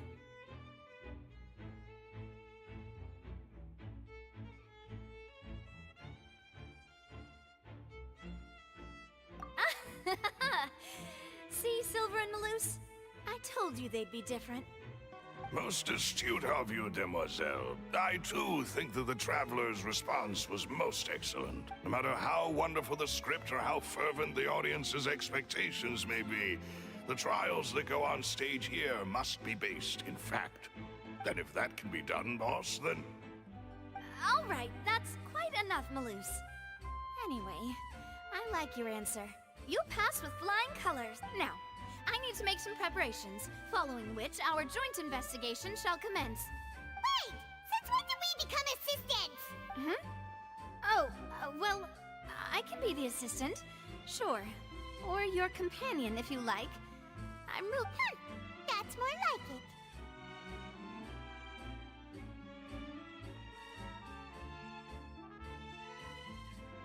it. Far be it from me to brag, but I believe that Demoiselle's intuition will be instrumental in uncovering the truth. You wish to save a friend from false accusations, and we wish to unravel the disappearances. In this sense, our goals are aligned. You have a point. Huh. You're quite the talker, aren't you, mister? And what about you over there? What do you think? You seem like you've got something on your mind. I have nothing to add. Oh, alrighty. We'll be making some preparations first. Just be sure to let us know if they start revealing Linny's tricks.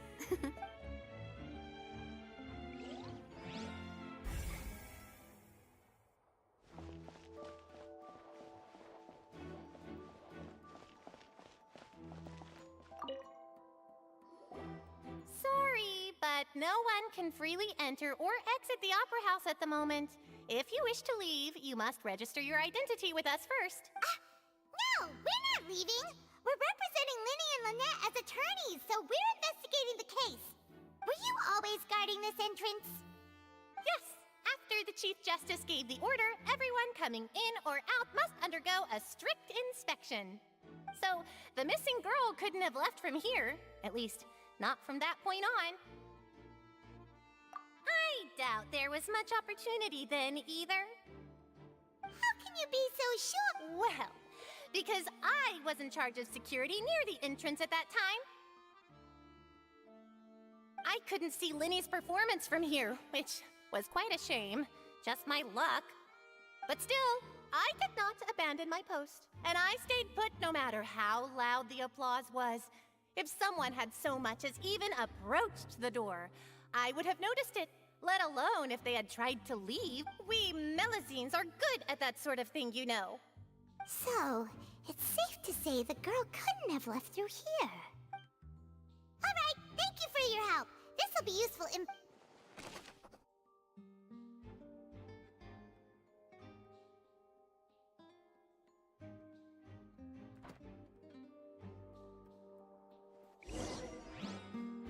We've checked everything of note here at the performance venue. Paimon wonders how Linny's discussion with the guards is going. Let's go see, shall we? Ooh, things are getting interesting, huh? We're about to see how magic is made.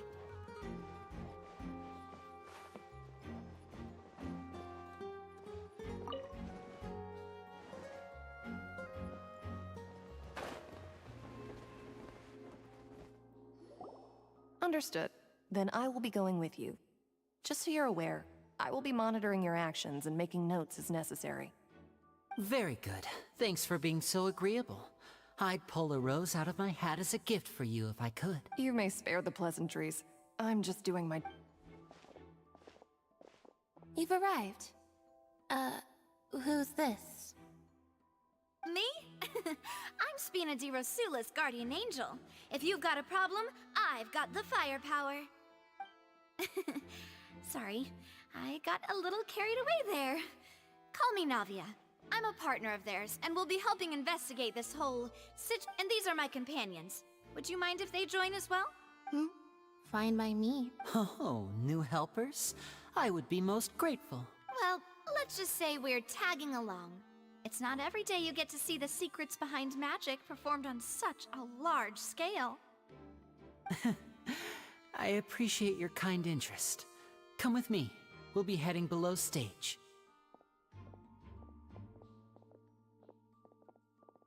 Huh? Below stage? Yes, a world of secrets. Is hidden beneath this magic box, prepared specifically for this switcheroo trick. But before I reveal everything, you should have a look first. Notice anything strange here?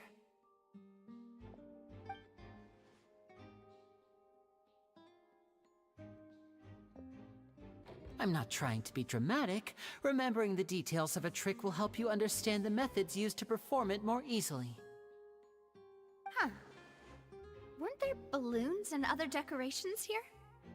Where did all that go? Ah, good eye. That said, you're still far from discovering the answer.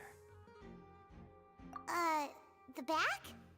You mean the inside of the door? What's different about it? Paimon didn't notice anything. Very good indeed. I thought you might not be able to catch that, given that you were sitting in the first row. The back of this door was patterned. Those patterns are now gone, replaced by a smooth wooden board. So, if you put 2 and 2 together, what do you get? Exactly. All right, let's go. I'll tell you how it works as we head down.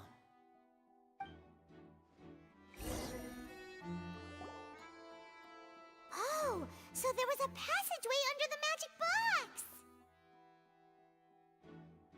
box! I knew you'd figure out most of it as soon as you saw this place. The 2 magic boxes are positioned right above the 2 entrances of the tunnel. See this flatbed trolley? The box with the lucky audience member in it would be shuttled over to the other side using the trolley. This trolley can raise and lower and even rotate, ensuring that the box will face in the right direction. I see. So that's the purpose of the box inside another box. Precisely. The inner box would descend after the audience member was put inside and be moved along the trolley, all while the outer box would remain on stage as if nothing had ever changed. So that's how you did it! Once the box was lowered, the trolley would store some energy through this device here, with which it would complete the rest of the steps. The audience member would only be able to feel some slight movements in the dark, and by the time she walked out, she would already be back on stage. Right! You were talking that whole time, and you even came out for a moment near the end! Ah, yes. A phonograph operated by Lynette was used to achieve that effect. My assistant and I had already scripted our conversation beforehand. When the countdown began, I had already gone to the opposite box via a tunnel using that ladder. And what about Lynette? Where was she? I was in the mezzanine space in the back of the box. Oh, interesting! That's how we were able to coordinate Linny's lines with the assistant. And, by the way, I was the one who walked out of the box at the end.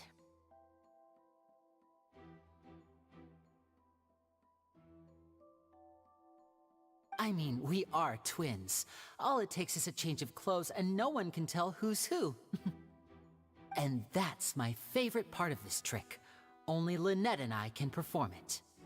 So that's how it all worked! Wow! Every detail you revealed was more amazing than the last! Lynette would briefly walk out of the box and then go back in, jumping into the tunnel and escaping before the box on the trolley could finish ascending. And then I walk out of the other box in the audience area, and the trick would be complete. The operative word here being would. But as you saw, Cal was in the box, not our audience member. She, on the other hand, mysteriously... We really don't know how that happened.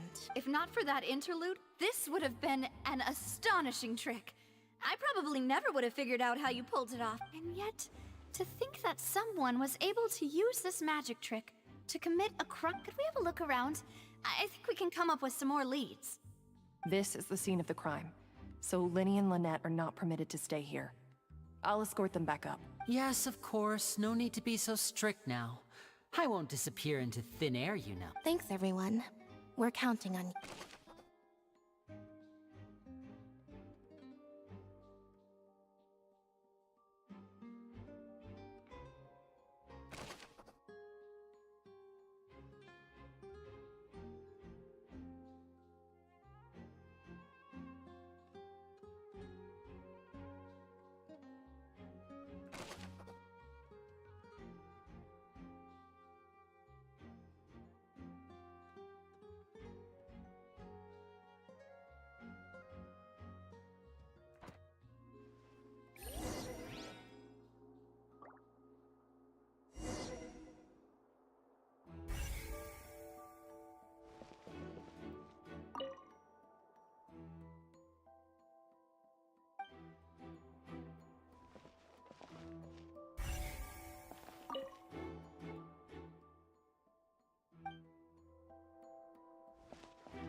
What's this?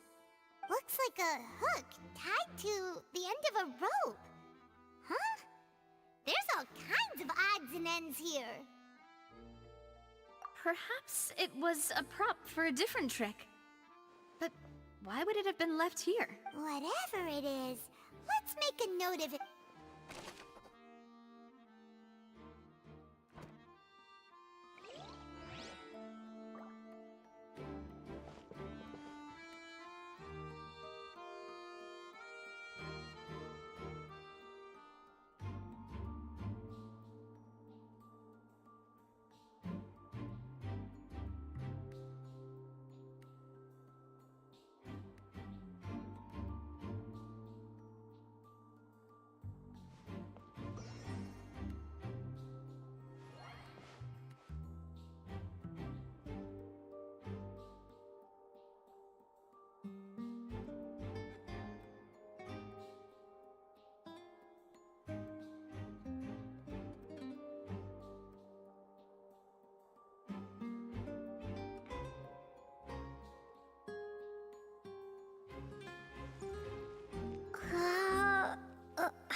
The floor is wet. Please be careful not to slip. Speaking of which, why would there be water here? Oh, Paimon knows! It's one of those tricks where you pour water into a jug and then flip the jug over only for the water to disappear? And here's a broken vase. Huh. Did the trolley knock it down while moving? That can't be. The trolley moves along tracks from start to finish. It couldn't have hit the vase at this distance. Let's note this down too and think about it later.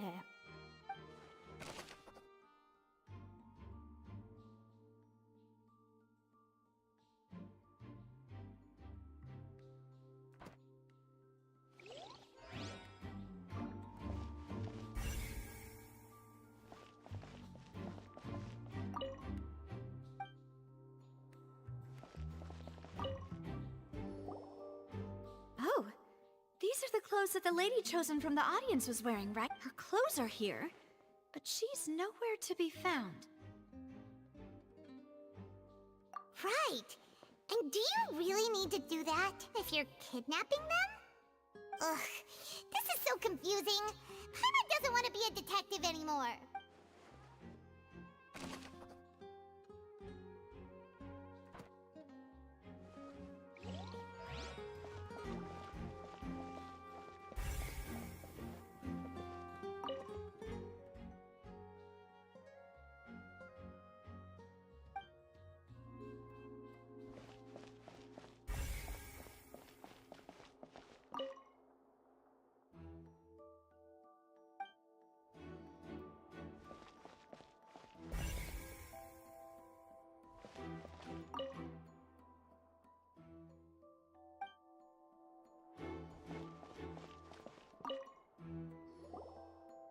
What is this place? It seems someone could fit through here. Huh. Could this have been the suspect's escape? Alone, perhaps. But if they had to pull another person with them, the space would be too narrow. But there are no other ways in or out of here.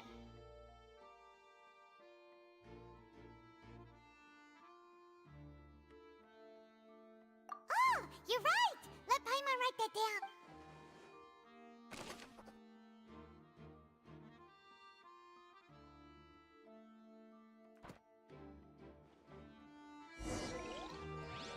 Seems we're just about done investigating down here. Yes. Let's head back up.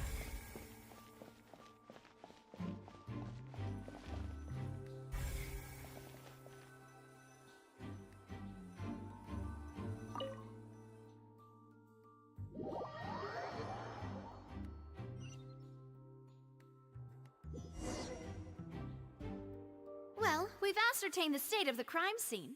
Let's find a place to sort out our findings once Malus returns.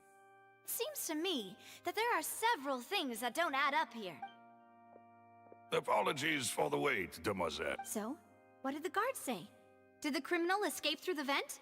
They believe the odds of that are very low, since the vent leads to the Opera House's basement. The guards have checked the area carefully.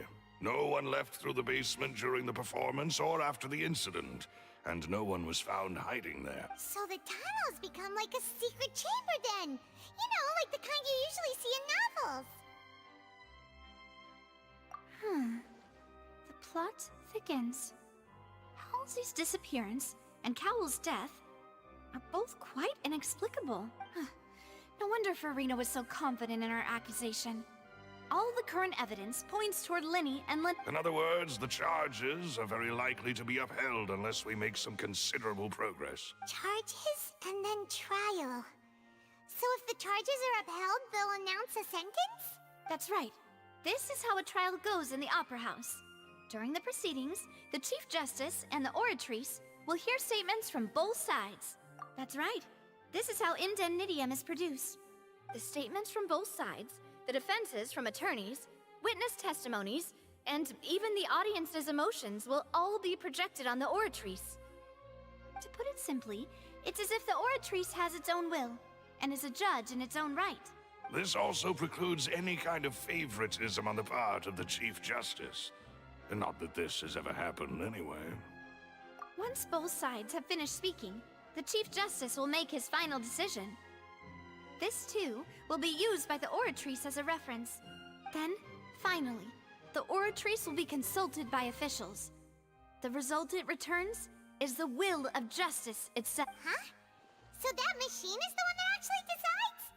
Paimon thought Neverlet called the shots. In practice, there is very little difference. Both have always come to the same judgment. Which is why people have great faith in the Chief Justice. Yes, the guards also asked me to convey that none of us will be allowed to leave this place before the trial. Huh? Why? Because we've chosen to act as the twins' proxies. That makes us persons related to the case. They're concerned that we might be colluding with outside parties, or that we might find outside help to disrupt the case. And even if that were not so, it could prove problematic if we happen to spread key information about the case ahead of time. I'm ready to break out at any time.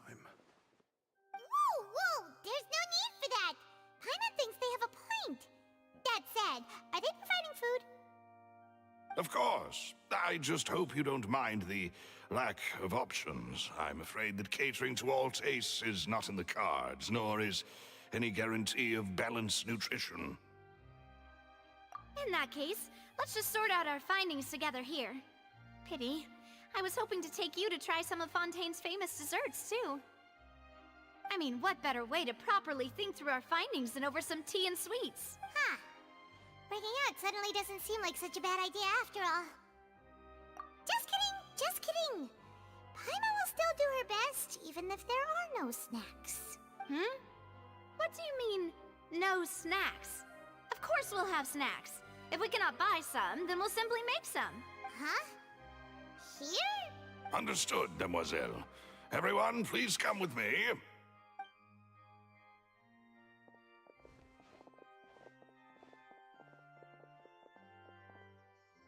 Wait, you're carrying a portable stove with you? Yes, I must be prepared to meet the demoiselle's baking needs whenever the fancy strikes her. I have eggs, sugar, and almonds at the ready. Good work, you two. Then I'll get to it. Please sit tight for a moment. You'll get to taste my awesome snacks soon enough. These three are quite the interesting group.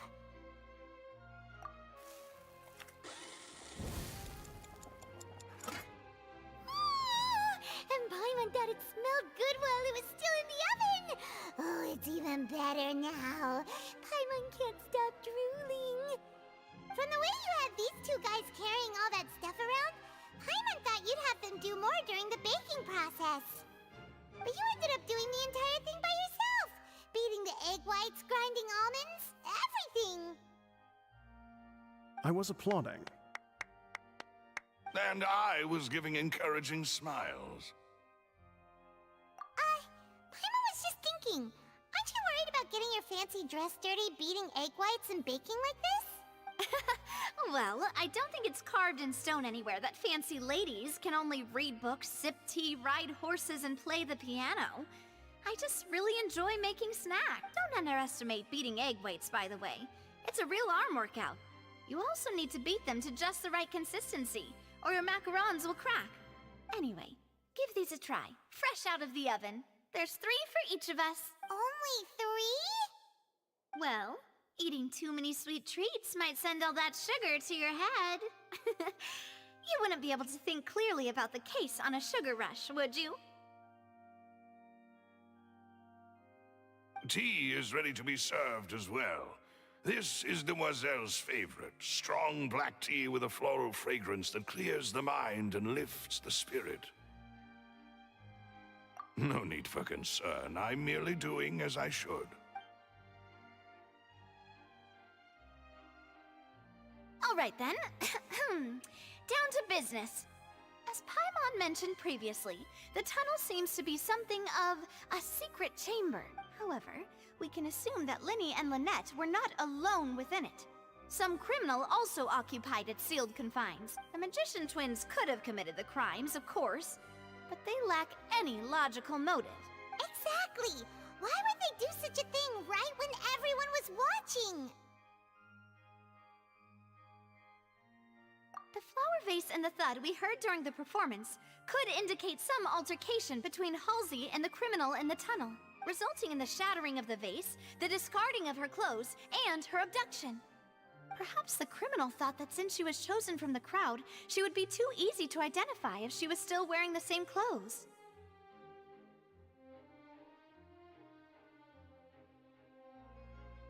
Paimon thinks that makes sense, but the real trouble is... True. None of the clues we found thus far support the existence of this third person, but the only people left to consider are both technically victims, whether it's the missing girl, Halsey, or poor Cowell. Huh.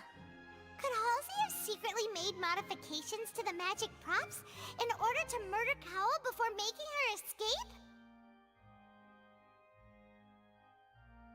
That's right. And even if she had tampered with the setup, she would need to understand the entire trick to pull it off. Nor does she have any motive. The guards said that she has never had any dealings with the Magic Troop's members. Were we not thorough enough in our search? From the sound of things, this is turning into an impossible case. Your macarons are Navia. They smell great! They're nice and crisp and super sweet! They are my specialty after all. And I see you've already had 5 of them. What? 5? Oh, that can't be right. Paimon only counted 3, honest! Please don't worry about it. At my age, a few less sweets might actually be a good thing. No. Being greedy is one thing, but Paimon knows how to count. Besides, Paimon knows that if she ate too many, then others wouldn't have enough.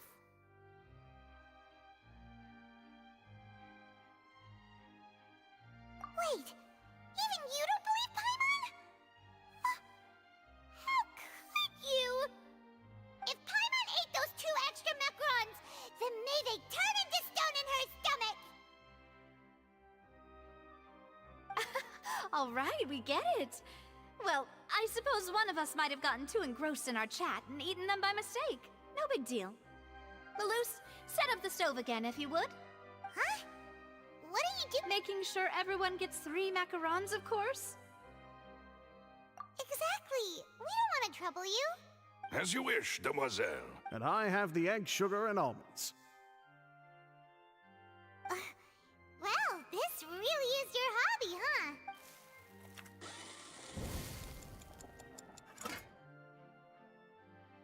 Well, that's it for snack time. I'm going to have another look around the area. I don't know what we're looking for yet, but we've still got some time.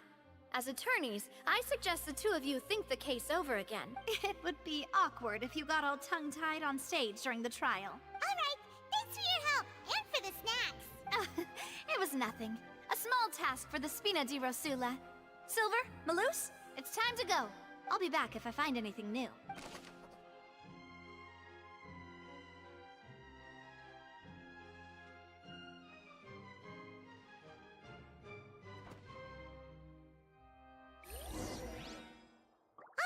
It's time to put our heads together. We've got to get our defense ready for the trial. Oh, it's probably gonna be a long and difficult case. There's no point in worrying about that now. We just need to prepare. Here, take Paimon's notes. They should help you review the situation.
The whole situation is so confusing. Good plan. Impossible things don't just happen. We'll get to the truth one way or another. Just relax. Even if everyone else suspects Lenny and Lynette, At least we will be supporting them from the stand. Besides, I doubt Farina understands any more about what happened than we do. Thanks, Navia. Well, we'll be going then. Best of luck to you.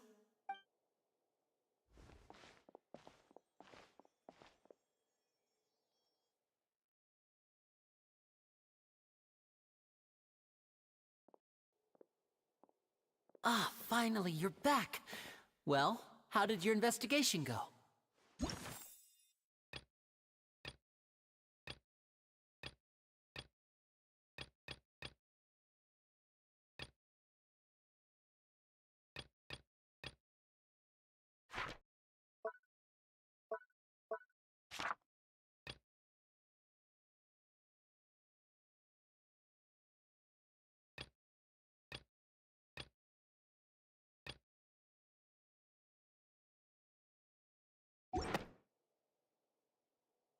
To be honest, you might be disappointed. No. We're already very grateful that you were willing. Well now, don't you all look disappointed? Don't tell me that your investigation came up empty-handed. That was to be expected, of course. The guilty can never produce proof of their innocence. But don't let that stop you. I shall be terribly disappointed should you, my most anticipated foe, concede so easily. Since both parties are present, I declare that the trial regarding the magic show incident is now in session. Firstly, in order for the audience to understand the causes and results of the incident, could we please have Mr. Linney explain the trick? Yes, of course. I will explain while Lynette demonstrates on stage. All the necessary items have been prepared. Thank you, Mr. Linney. In that case, I take your statement to be that you ran to and remained hidden within the magic box in the audience stands once the trick began, and thus could not have committed the crime. Is this correct? Yes, that's correct, Your Honor. In that case, I call upon the prosecution. Lady Farina, do you wish to refute his statement in any way? Why, of course I do. Allow me to take the first shot and break this case wide open. Mr. Linney is clearly lying. There is no way you could have been in the box the whole time if you were to abduct Halsey and murder Cowell. In fact, I'd say you were hardly in that tunnel at all. That is simply your hypothesis based on the presumption that I'm guilty. Oh, is that so? And if I may ask, what did you hear while you were inside your box? The roaring countdown of the crowd, of course. That's how I kept track of the time and built anticipation for the finale. And you didn't hear anything else at all? Nothing that might leave an impression of any kind? No, nothing. I see. But when the count reached 30 seconds or so, there was a thud. One so loud that I believe practically everyone heard it. Huh? Hey, hang on. Something's not right here.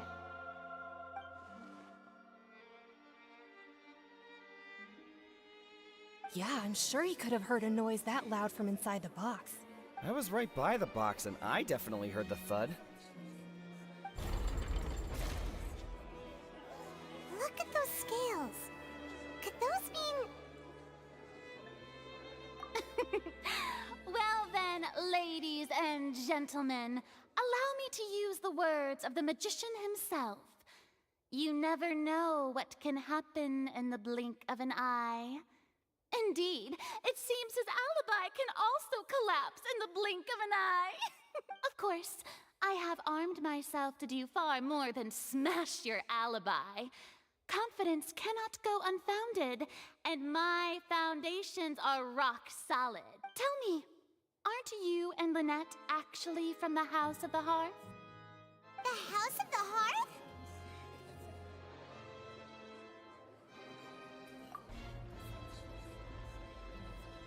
No wonder they did something like this. So the serial disappearances were the Fatsui's doing. Now it all makes sense. I've got a feeling that what happened on stage probably wasn't just an accident. That's irrelevant. Our identities have nothing to do with what happened. Indeed. Then perhaps you could tell us everything that happened during that 1 minute. Your first priority is to prove yourself innocent after all. I'm sure there is little that needs to be kept secret now. Unless your script already has holes in it. The Outlander is speechless. My, oh my, don't they look flabbergasted? Now comes the infighting in Discord, I suppose. This was almost too easy.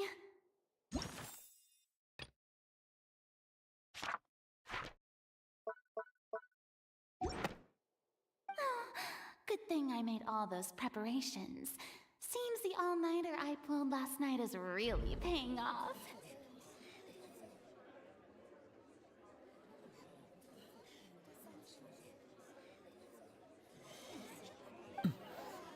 Hey, Linny!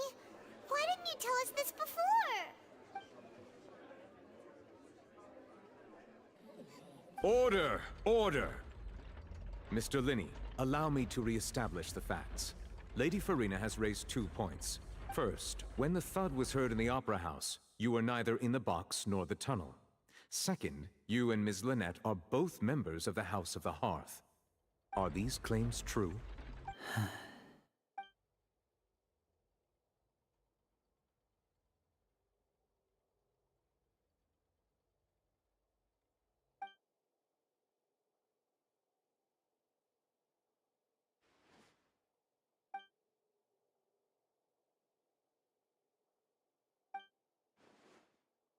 Please answer my question, Mr. Linney. I'm sorry. Yes, they're true, Your Honor. I knew it! Well, that's it. We might as well move on to the sentencing already. What should we do now? Granted.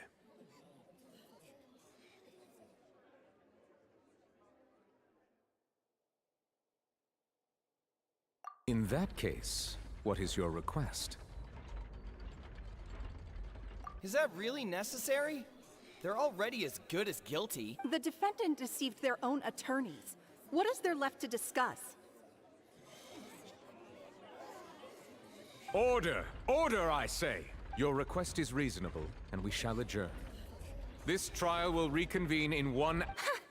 So you would stick to Mr. Linney's defense even after knowing what you do now?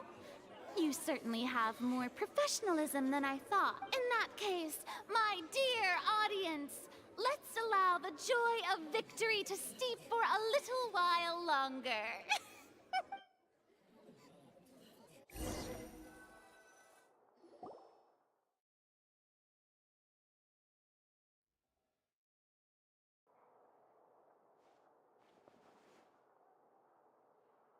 Well, this is awkward. I didn't think the Hydro Archon would dig all that up. I'm sorry, Traveler and Paimon. Yeah. Paimon just knew where to start. We trusted you two. We based our entire reasoning on the assumption that you weren't bad guys. Not to set the wrong tone or anything, but Paimon's really mad! I'm very sorry. I know you're angry, and reasonably so, but please, let me I know you've clashed with the Vatui several times before. I wouldn't be surprised if just hearing the word is enough to make you upset. But our organization is very, very large, and the Harbingers have very different personalities and goals. Right now, we want to save people. As many as we can. That's right. I'm sure we're on the same page when it comes to this nation and the disaster that its people might face. I knew if it weren't for our respective identities, we could become good friends. That's why I didn't wish to flat out lie to you, but chose to hide some details instead.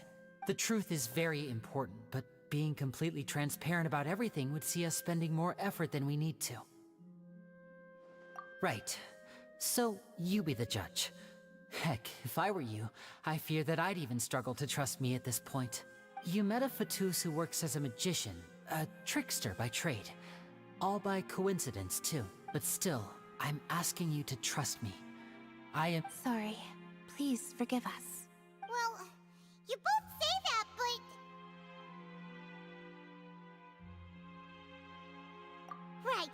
Let's hear your answer first, and no lies now! Of course. I'll answer any question you ask. We've been trying to find out how the Oratrice operates. We want to know why it has a consciousness. Why can it deliver sentences accurately?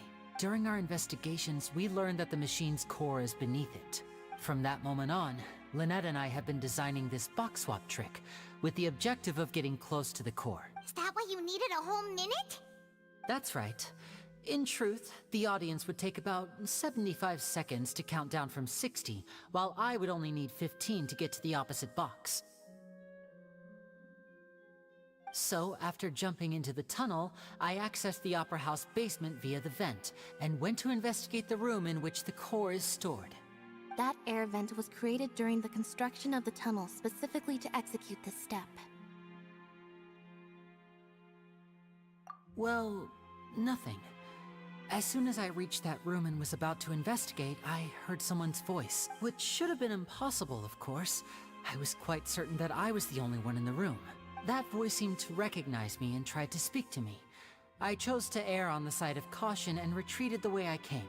On the way back, I saw the broken vase and the clothes on the ground, but the countdown was almost finished, so there wasn't time to give it any thought. After that, the homicide occurred just as you saw. Well, that explains why you didn't hear the thud. Because of that prophecy I told you about, of course. We must know all we can about this nation's secrets in order to deal with that prophesized crisis. That's the only way we can save everyone. So, there you have it. The whole truth. I swear, I didn't hide anything from you this time. It was never my wish to proceed under this cloud of mistrust either. But, like I said earlier, you can be the judge. If you want to leave because you don't trust the Fatui, there's nothing I can do to stop. Well, Traveler, you decide. Paimon will follow your lead however you choose.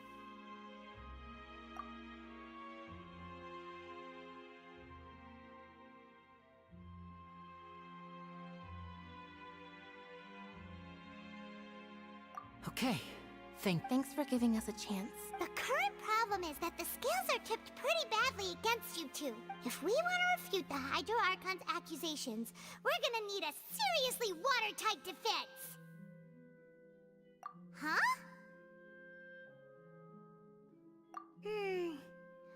Oh, Paimon thinks she gets what you mean.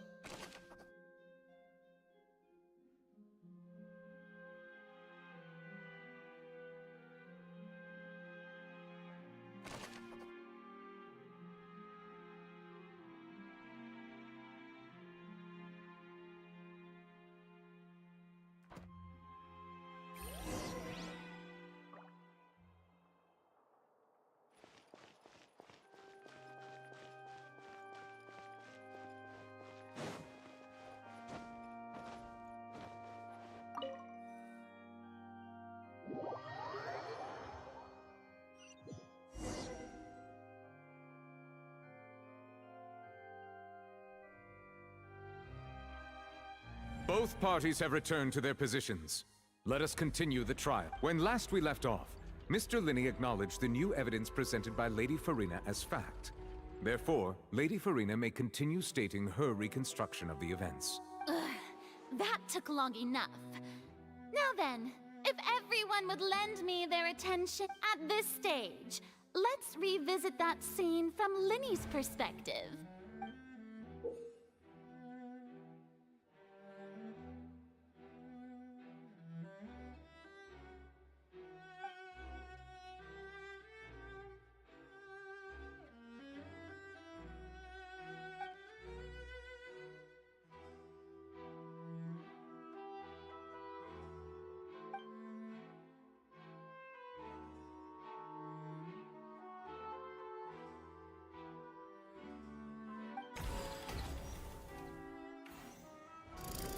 The countdown began. He entered the tunnel. When the flatbed trolley passed, he opened the box and got into an altercation with Halsey, which caused the loud thud.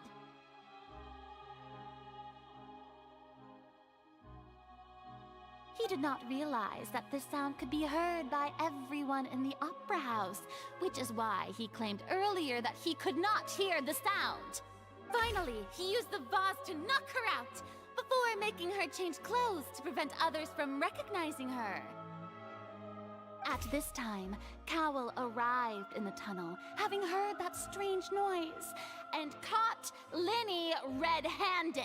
So Linny proceeded to knock him out too before stuffing him into that box. Afterward, Linny passed the unconscious Halsey to his accomplice through the magic box in the audience stands, before operating the devices such that Cowell's death would be ruled an accident. And there you have it. That's the truth behind what happened. Does the defendant's side have any objections to Lady Farina's description of the event? The key to refuting Lady Farina is the order of events. What Linny experienced and what he saw.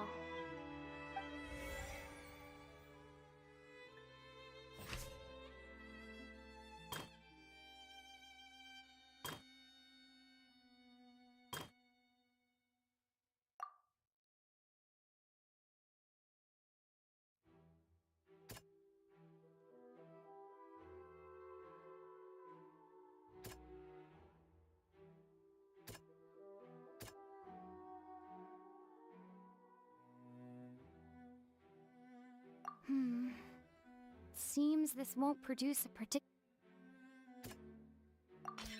According to Linny, he left via the vent after entering the tunnel. He couldn't have had that altercation with Halsey.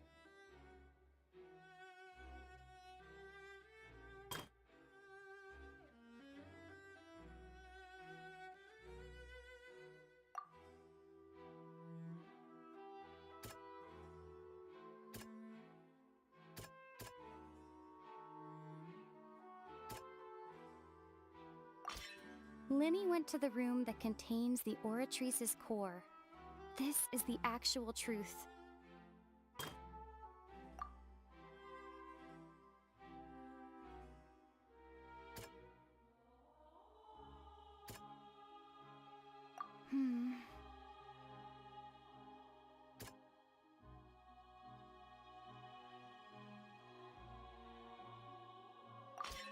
Linny did not take part in the underground altercation. He only witnessed traces of the aftermath. Attention! Ace Detective Paimon has something to say! When the countdown started, Linny did indeed go into the tunnel. But he immediately used a vent to access the Opera House basement, which is where the underground core of the Oratrice is stored. Once he reached that area, he heard a voice in what should have been an empty room.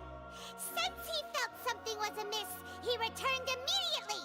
The crime scene had already developed by the time he reached the tunnel again, and in order to complete the magic trick, he did not remain there for any length of time. Finally, he reached the surface, and that was when the accident happened from his point of view. Therefore, he's innocent!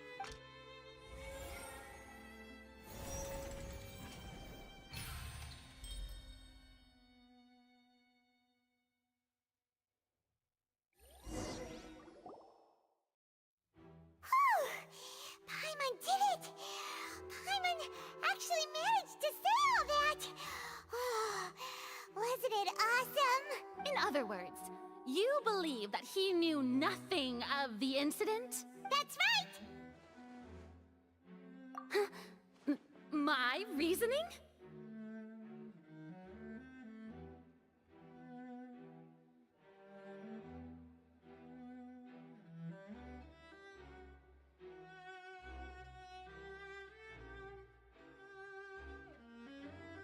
If that's the case, then if Cowell hadn't entered the tunnel, who was the entire setup meant to kill?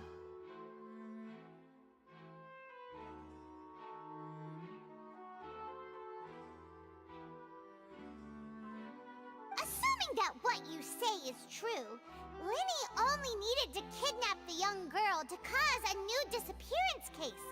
What would the point of killing someone on stage be? Oh, they have a point. That's right, you tell them! And that's why they're partners of mine. They've managed to turn things around. Oh, well, Your denial is very strident, I'll give you that. But what proof do you have to back your claims? Of course I do. If he had been in the magic box the whole time, how could he have not heard that sound? Why do you ask? You're saying that he wasn't?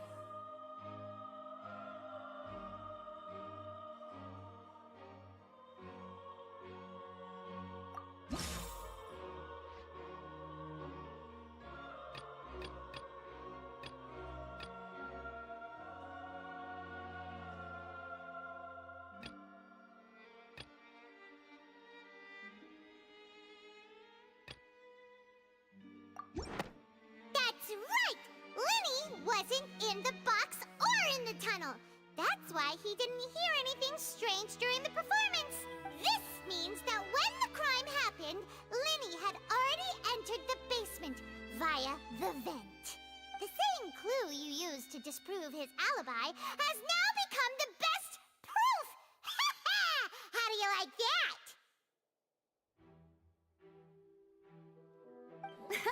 Well played. To think you'd use such logic.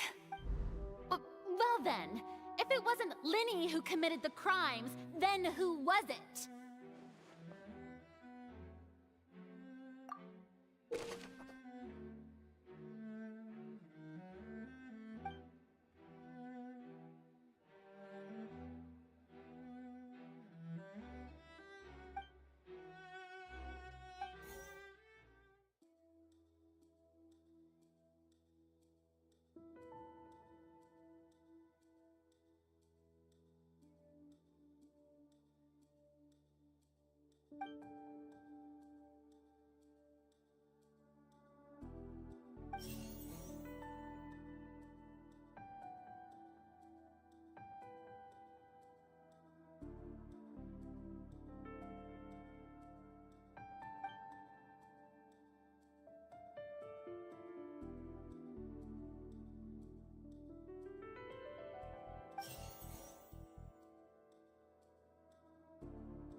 Halsey is the missing person and an ordinary audience member.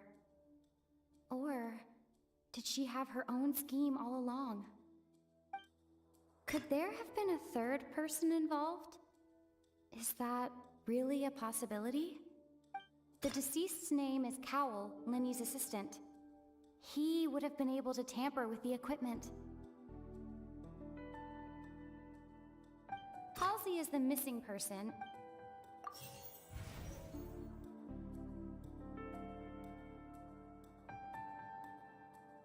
The deceased's name is Cowell, Lenny's assistant. He would have been able to tamper with the equipment.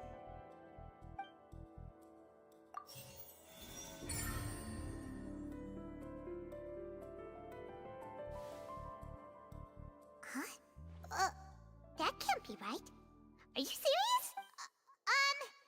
The killer was, in fact, Cowell, the deceased!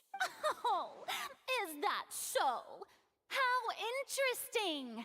Let's hear your reasoning then. What I must do next is recreate the truth. What Cowell did, and how he went from would-be perpetrator to victim.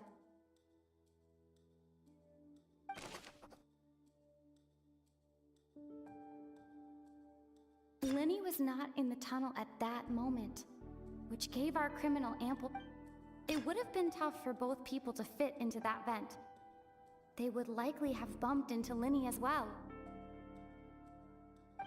The sound we heard may have come from a clash between the missing Halsey and the criminal. No one entered or left the Opera House through its entrances. So, the deceased's name is Cowell, Lenny's... The sound we heard may have...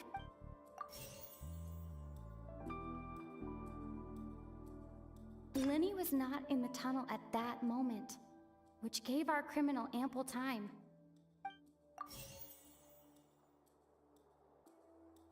The deceased's name is Cowl. It would have been tough for both people to fit into that vent. No one entered or left the opera house through its entrances.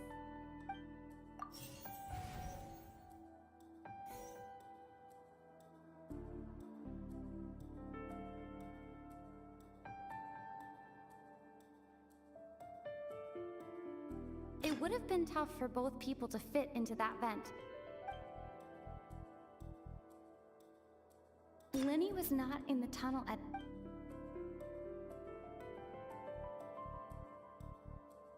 Halsey's clothing was in...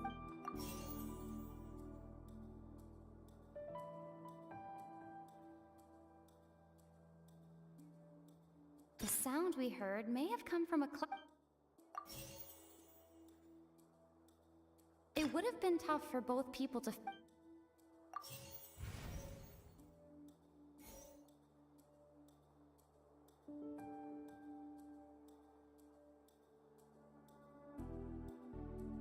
It would have been tough for both people to fit into that vent.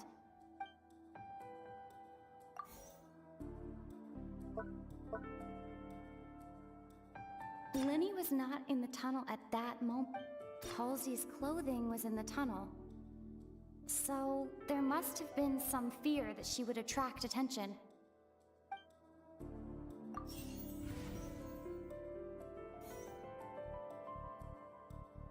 Lenny was not in the tunnel. Lenny was not in the tunnel at... No one entered or left the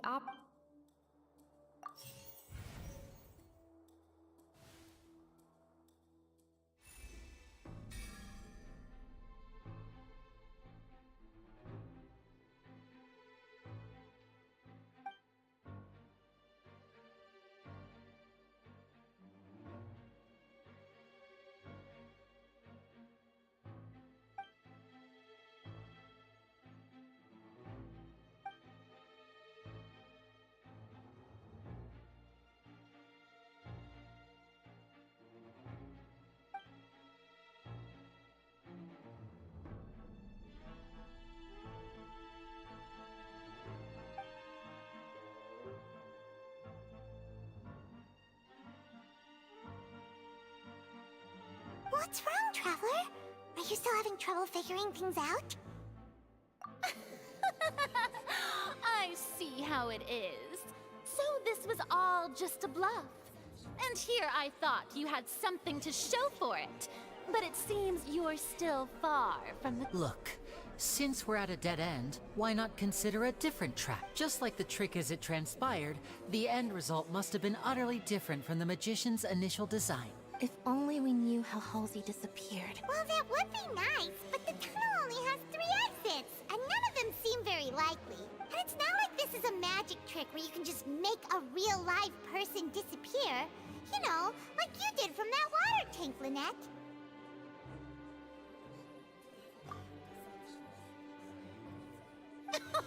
Excuse my interruption, dear opponents, but do you not see that the crowd is growing impatient? There is no greater sin in this opera house than an awkward delay in the...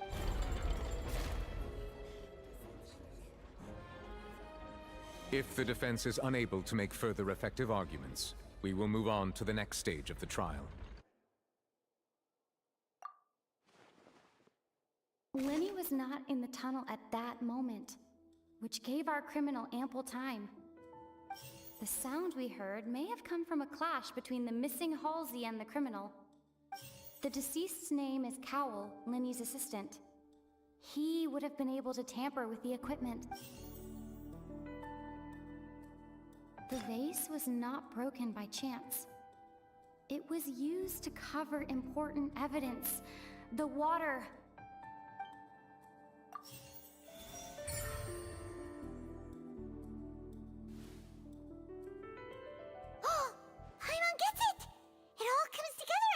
Disappeared instead of being kidnapped? Lynette escaped from the water tank, vanishing gradually and leaving only clothes behind. If there's a similar method where a person could be transformed into water... Oh, just a moment, please. I do hope you know how preposterous you sound at the moment. How could a person ever be transformed into water? This is reality we're talking about here, not some magic trick. Must we really? I should think that of anyone. Your friend Linny already knows this truth very well. Magic tricks are ultimately just illusions and misdirection. But Halsey's disappearance is very real. We're talking about two completely different things. Even so, I trust the Traveler. The truth must be out there somewhere. Perhaps some new line of reasoning may open if we try to gather all the focal points that don't make sense. Since Cal was the deceased, we haven't placed much attention on him. But given that we aren't making much progress with the case, it wouldn't hurt to have a look at his belongings, would it? People really do come up with all sorts of harebrained schemes when at the end of their rope. The way I see it, your suggestion that we broaden the scope of our investigation is nothing but a tactic for stalling the trial. Nevertheless, I believe that this is a reasonable request on the part of an attorney.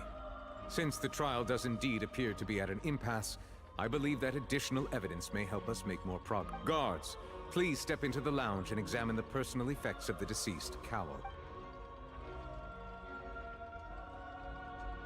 We are still examining the items, but we have already made critical progress that we feel must be shared with everyone post-haste. We discovered several test tubes of fluid within Cowell's baggage, each labeled separately. The notebook in his backpack claims that these fluids are water from the primordial sea. The primordial sea? The note's contents also indicate that Cowell belonged to an organization that sells illegal drugs and that he had an accomplice. The notebook has many entries concerning safe usage of these fluids, in which the keyword dissolve appears many times. One of these tubes was labeled Opera Epiclese, along with yesterday's date. It is empty. The notes also state that these dissolution properties work exclusively on people from Fontaine. It's likely that Halsey was chosen as some sort of test subject. As such, we believe that the defense's hypothesis is, in fact, supported by sufficient evidence. You gotta be kidding! People dissolving into water? Could something so ridiculous actually be true? Wait a moment. This reminds me of a certain prophecy, but it's just a coincidence, isn't it? Huh. If people can become water, does that mean that the water tank's real use was as a means to hide water stains? And if Cowell was targeting that girl...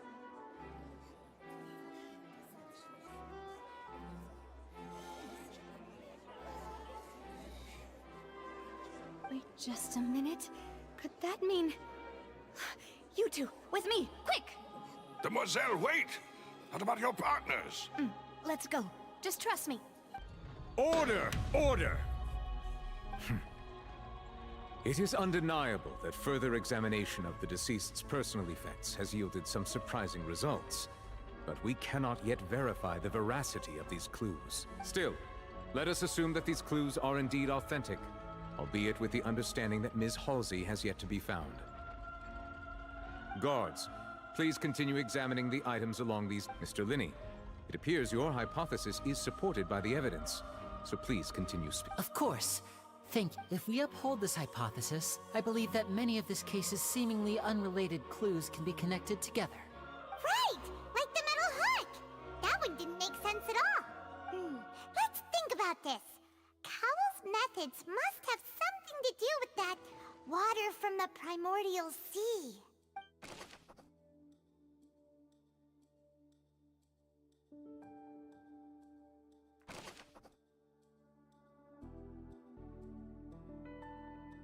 The deceased's name is Cowell.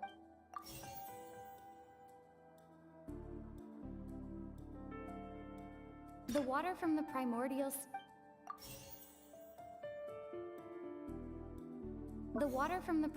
sea should already...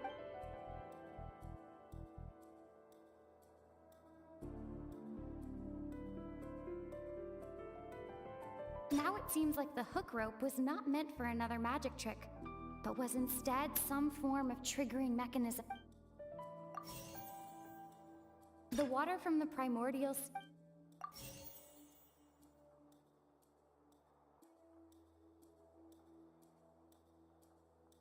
Lynette was in the magic box on stage the entire time. I remember there was something else within the inner layer of that box. The rope that strung the water tank up was lit by the fireworks and cut. As such, the focus here is on the water and not the tank.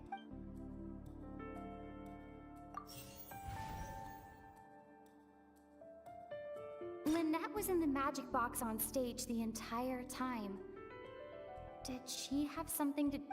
I remember there was something else within the...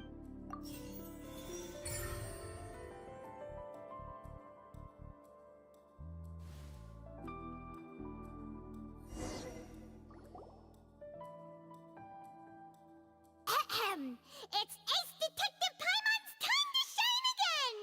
In the original plan, Cowl would tamper with the water tank rope, and the number selector securing his target. When the magic box containing Halsey was lowered, the metal hook would retract gradually and pierce the balloon at the top of the box.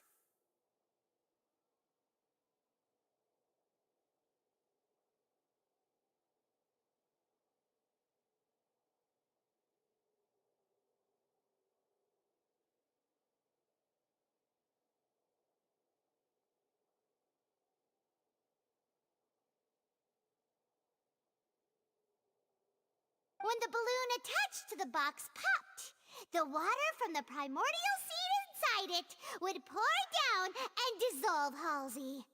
Afterward, Cowl would enter the tunnel and break the flower vase to conceal the water inside the tunnel, with the remaining evidence being covered up by the water tank on stage. But he encountered something unexpected in the tunnel, and wound up being fatally hit by the same water tank he meant to use to cover his tracks.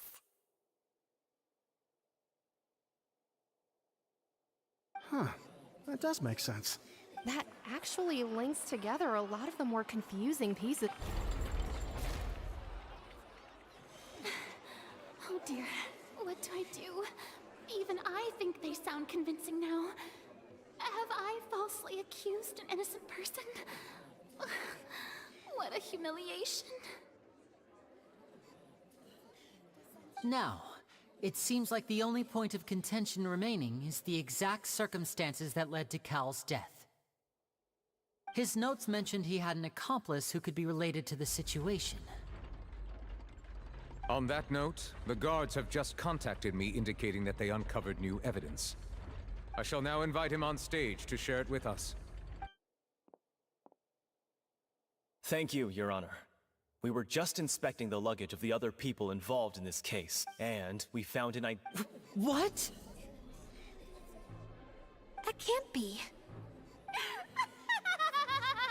Oh, I see. Well, how wonderfully comedic to have your own counterattack only to come back and wound you. Does this not clear all doubt? My dear citizens, my loyal audience, allow me to present my reasoning and bring this performance to a swift close. Linny did not need to take part in the dissolution of the young woman at all. Indeed, he did leave the scene via the vent. Having made modifications to the props beforehand, his accomplice Cowl then caused Halsey to vanish using the water from the primordial sea. But upon his return, in cruel avarice, Linny desired sole credit and prepared to do away with his partner in crime. Ultimately, he knocked Cowl out, and the tool meant to cover the crime up also became a murder weapon. Now, as much as I regret having come to such a viciously straightforward conclusion, it does seem that the famed Fatui is quite the cold-blooded and ruthless organization. Am I right, Miss? We've used up all the evidence we collected. There's no way for us to make a rebuttal here. Is this the end of the road? Oh no! Paimon can't think of anything either. It doesn't look like there's any way around this. Seems using the water as new evidence was too good a move. Oh, why did this have to happen now? I think we've all seen enough now. And we have ample witnesses to my flawless reasoning. I believe this is indeed the finale. Now then, my good, noble Chief Justice, should we not, in your view, move... Excuse me, everyone, but I must interject. Miss, I must ask you not to shout, and to respect the ongoing legal proceedings. Oh, come on. Don't be hasty. I have a good reason for interrupting, you know. Now, would anyone here like to take a little break from all this debate and see a little magic? I'll show you an amazing trick. One that can bring a young woman who has disappeared back in the flesh, right before your very eyes. Please, do the honors, Mr. Linny, if you would be so... What in the world is she... No offense, miss, but miracles like that are beyond my scope as a magician. Come on now, don't be silly. Magic is all about misdirection, isn't it? But once everyone believes the illusion, can't magic reveal the truth to them once again? And wouldn't such a trick be the most marvelous finale to today's performance? Come on, Linny and Lynette, give it another go. Don't worry. Spina di Rasula has made the necessary arrangements on your behalf. But, as the magic makers and stars of the show, I think I should... I understand.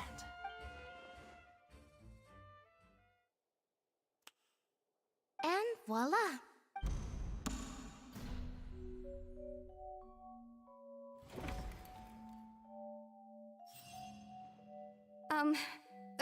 Sorry for the interruption.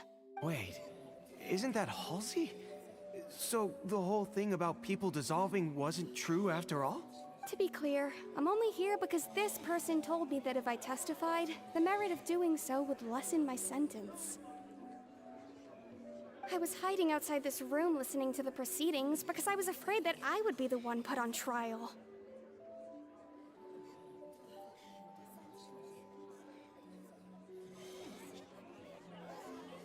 I was just feeling happy that no one had noticed me, and then before I knew it, she caught me. That'll teach you to underestimate us three. Where should I begin? I'm sorry. I'm the one who killed Cowl. I admit it. What? Why? Firstly, my name isn't Halsey. It's Lillian, and I'm originally from Mondstadt. I heard that Linny's show was gonna be a real thriller, but I missed the chance to buy a ticket, so I stole one. That's how I make a living. I steal stuff here and there, and I'd never been caught before. But I was noticed at the harbor a few days ago, and I barely got away. Linny was the one who caught me in the act. Hey! No wonder you look familiar! So you were the thief! Liddy even mentioned that you were pretty skilled! Well, and I thought that would have been the end of it, but then the number selector chose me. He even mentioned the Fortress of Meripede. That's a prison, isn't it? So you can imagine how shocked I was. I thought he was onto me for sure. So I played along with the show while looking for an opening to flee, but then I got water poured on me for no reason, and then someone jumped into the tunnel to nab me. I wasn't going to take that lying down, so I knocked him out and stuffed him into the box. There was nowhere to run from there, though, so I had to change my clothes and hide in a box containing performance costumes. I slipped out after the first guard arrived at the scene and continued hiding inside the opera house. Can a person even hide in there?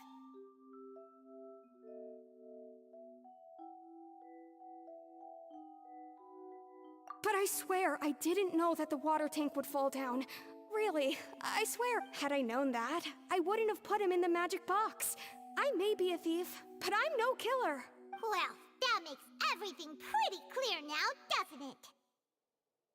This time, we need to tell the entire story from Lillian's perspective.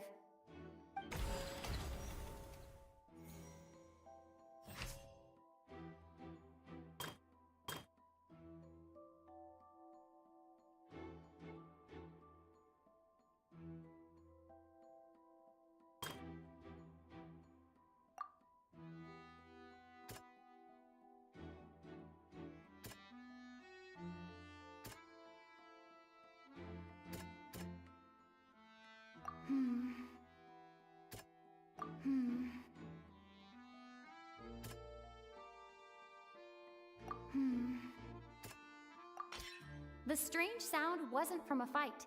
It was Lillian's attempt to break out when she was frightened.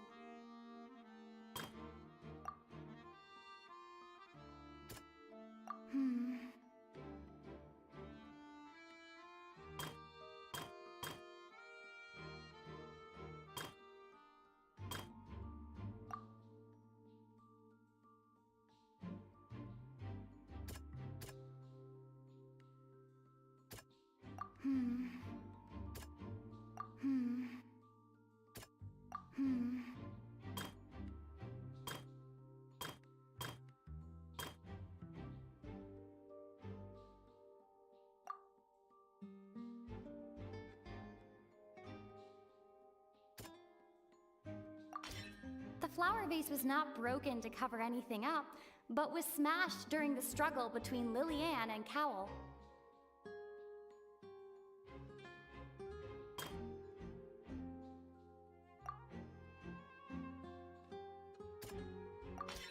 Lillian was afraid that she would be recognized if she left, so she changed clothes and hid, biding her time. Just what one might expect of an experienced thief. And it's Ace Detective Paimon time! Having been selected out of the blue, Lillian panicked. Her panic only intensified after she entered the tunnel and had water poured on her head.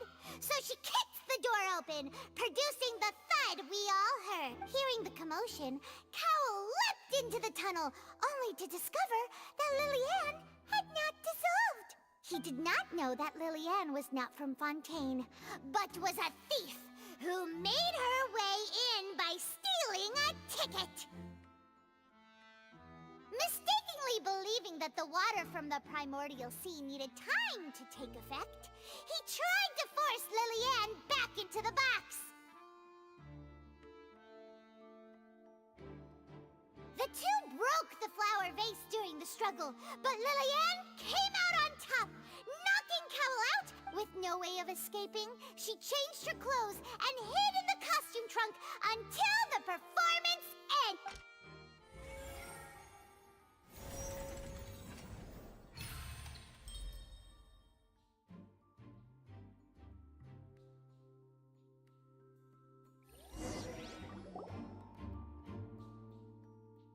She knew that she would have to go through guard inspection if she tried to leave afterward. So, she has been trapped in the opera house these last 2 days. She had already become desperately hungry by the time we were chatting over macarons. So, she swiped 2 of them right under our noses. Talk about a sneaky thief. At this point, all the events that happened in the tunnel have now come to light. Ah, so that's the whole story. Bravo! Now then, Lady Farina, do you wish to speak against the defense's statements? Please answer the question, Lady Farina. Also, if I may add, the trial has not yet ended. As such, I request that the prosecution not leave the room before the proceedings have concluded. What? Are you reading my mind now? No, I have no further arguments. I admit defeat. But really, could you at least have left me with some dignity? Wow, look at that!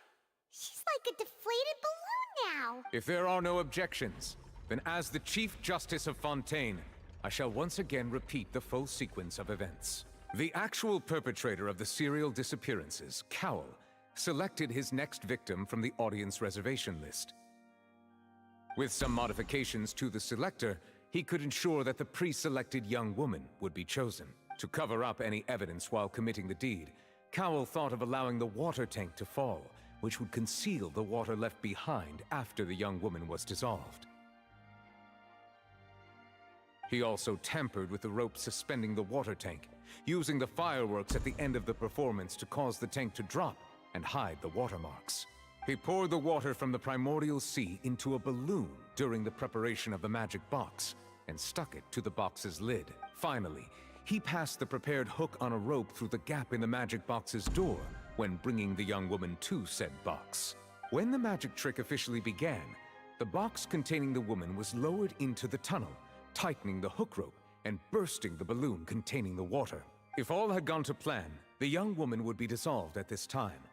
However, Lillian was not from Fontaine, and thus fled the box with a loud noise. Realizing that there was trouble, Cowl entered the tunnel and met Lillian. Thinking that the waters had not yet taken effect, he decided to proceed. However, his opponent was more capable than he thought, and he was overcome, knocked unconscious, and placed into the magic box, and thus became his own final victim.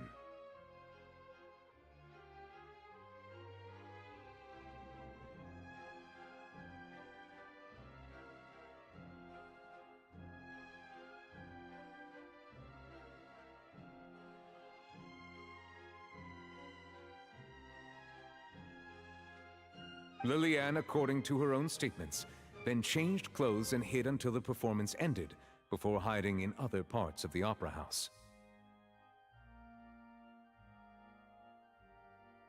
Halo.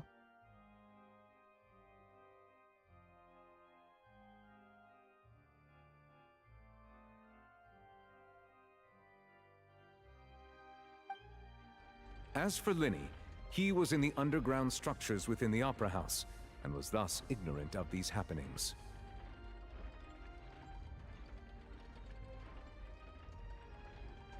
From this reconstruction of events, we can conclude that Linny, the accused, is in fact innocent.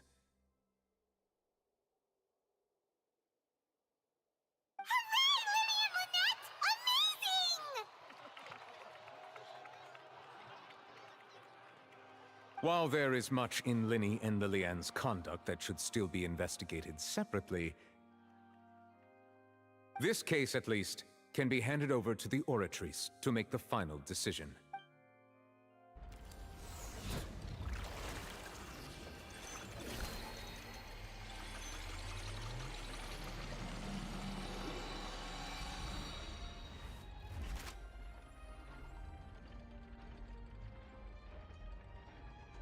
As such, Linny and Lynette are officially declared not guilty.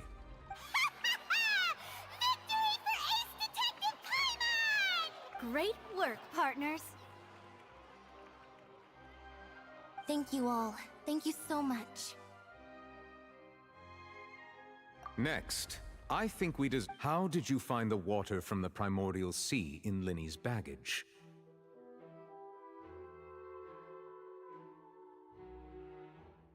Right! Your discovery caused me to make a serious mistake, you know. Or was that not a discovery, but false evidence that you dared to bring before this court? I suspect that the accomplice mentioned in Cowell's notes was not Linny, but you, yes?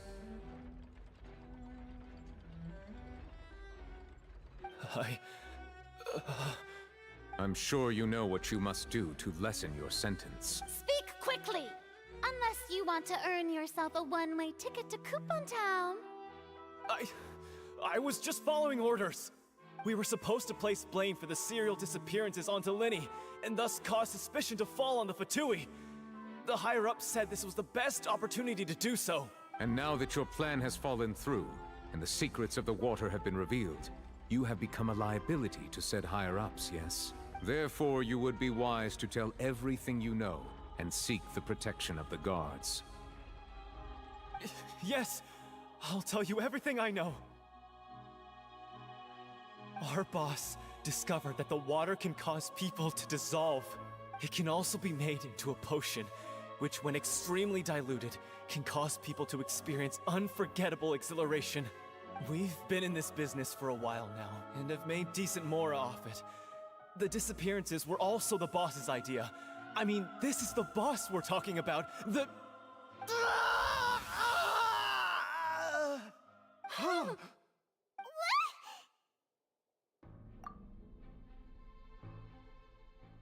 And now he can no longer talk. Such ruthlessness. I shouldn't have expected any less of them. An outrageous act. All present, please submit to inspection immediately.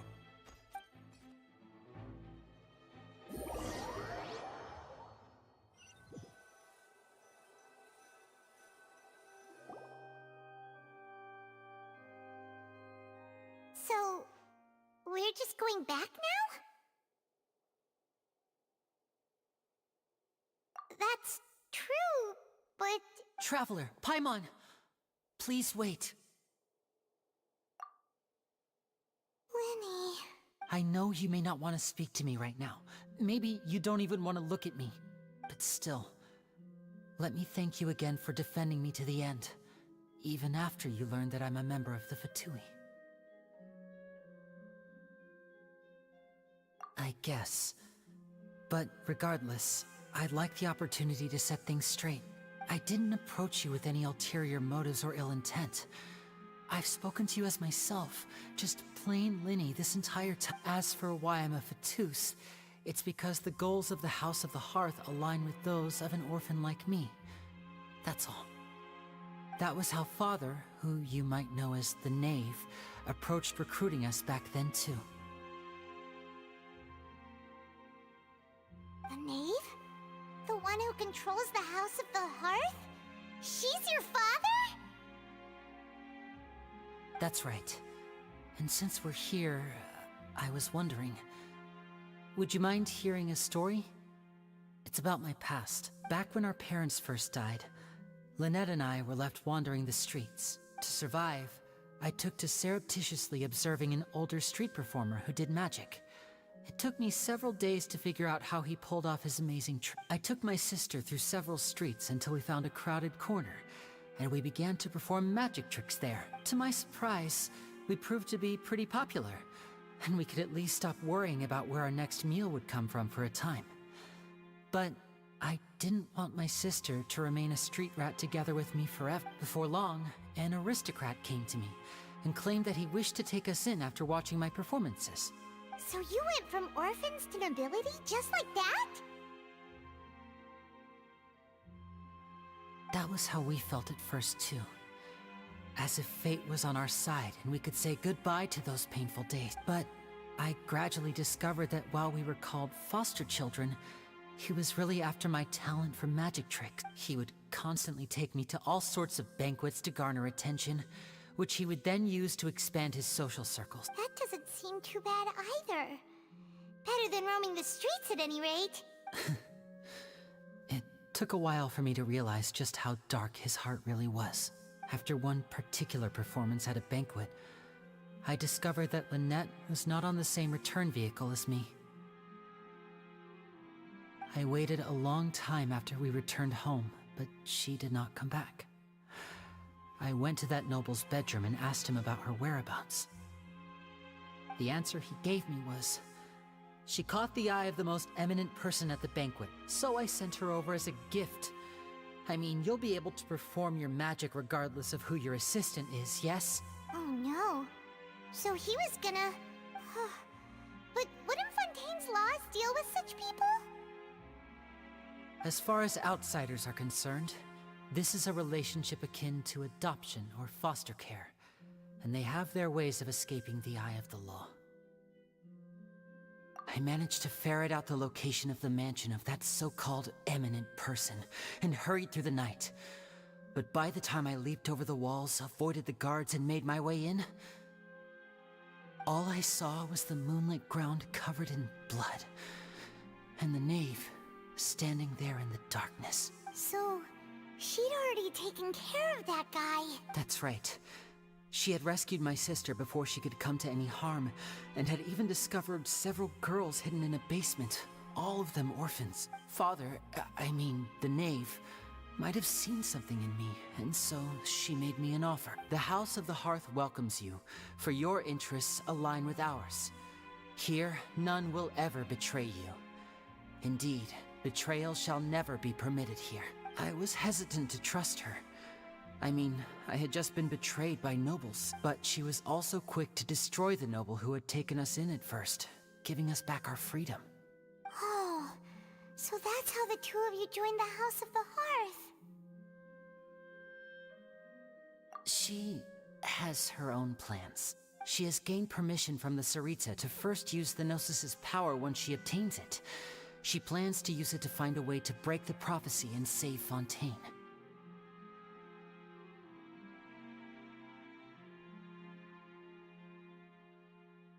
So, she believes in that prophecy too? That's right. The whole House of the Hearth is currently working to combat that crisis. Today's case has also proven that people from Fontaine can indeed dissolve into some sort of water, thus further supporting the prophecy. All of us house members here, Lady Arlecchino herself included, are from Fontaine. We won't give up on defending our homeland. To us orphans, the only connection we have left to this world, apart from our family, is... So, from small deeds like distributing magic pockets to huge schemes like stealing a Gnosis, everything is aimed at dealing with that prophecy. It's all right. I understand. I just hope you can understand that even as a member of the House, I have never stopped making my own decisions, and that I believe what I'm doing is right. If you should need anything at all in the future, feel free to find me. I will do my best to help you, as plain Linny.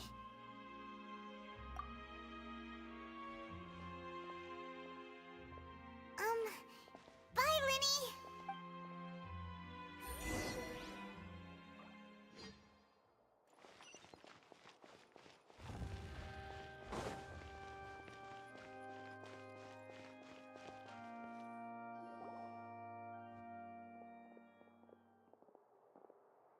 Hey there. What was with the disappearing act you pulled right as the trial ended? Were you looking for us, Navia? Well, this whole thing isn't exactly over, is it? I do feel that we're getting closer to solving the serial disappearances case, though. Don't you think so, too? Huh? What's wrong, my dear partner?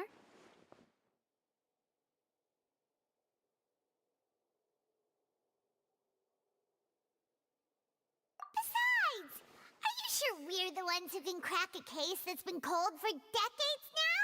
And given that there's new evidence from the trial, there should be a trail of breadcrumbs for the Hydro Archon's people to follow now, right? Ah, I see. Well, I won't lie. I'm a little shocked to hear that from you. But I suppose you are just travelers who have only arrived in Fontaine after all. Sorry. I might have been too presumptuous. Don't say that, Navia. Aw, and we were having so much fun investigating with you, too. It was like having new waters flowing into a stagnant mire, causing new hope to spring forth, and the reflection in the murk to become clearer. Sorry about that. I'm a bit prone to nostalgia. Don't mind me. Wait, shall we have a farewell meal?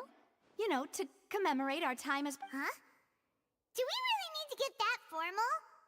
Well, guess you really did treat us as partners, huh? Well, I'd just like to have a proper ending to every important memory. That way there are no regrets later. Anyway, it would just be a meal, so it shouldn't take up too much of your time. You don't have to twist Paimon's arm. If Boss Navia's treating, count Paimon in! Oh, wonderful. In that case, why don't we return to the court of Fontaine and head to the Hotel de Boer? I believe we'll make it just in time for dinner.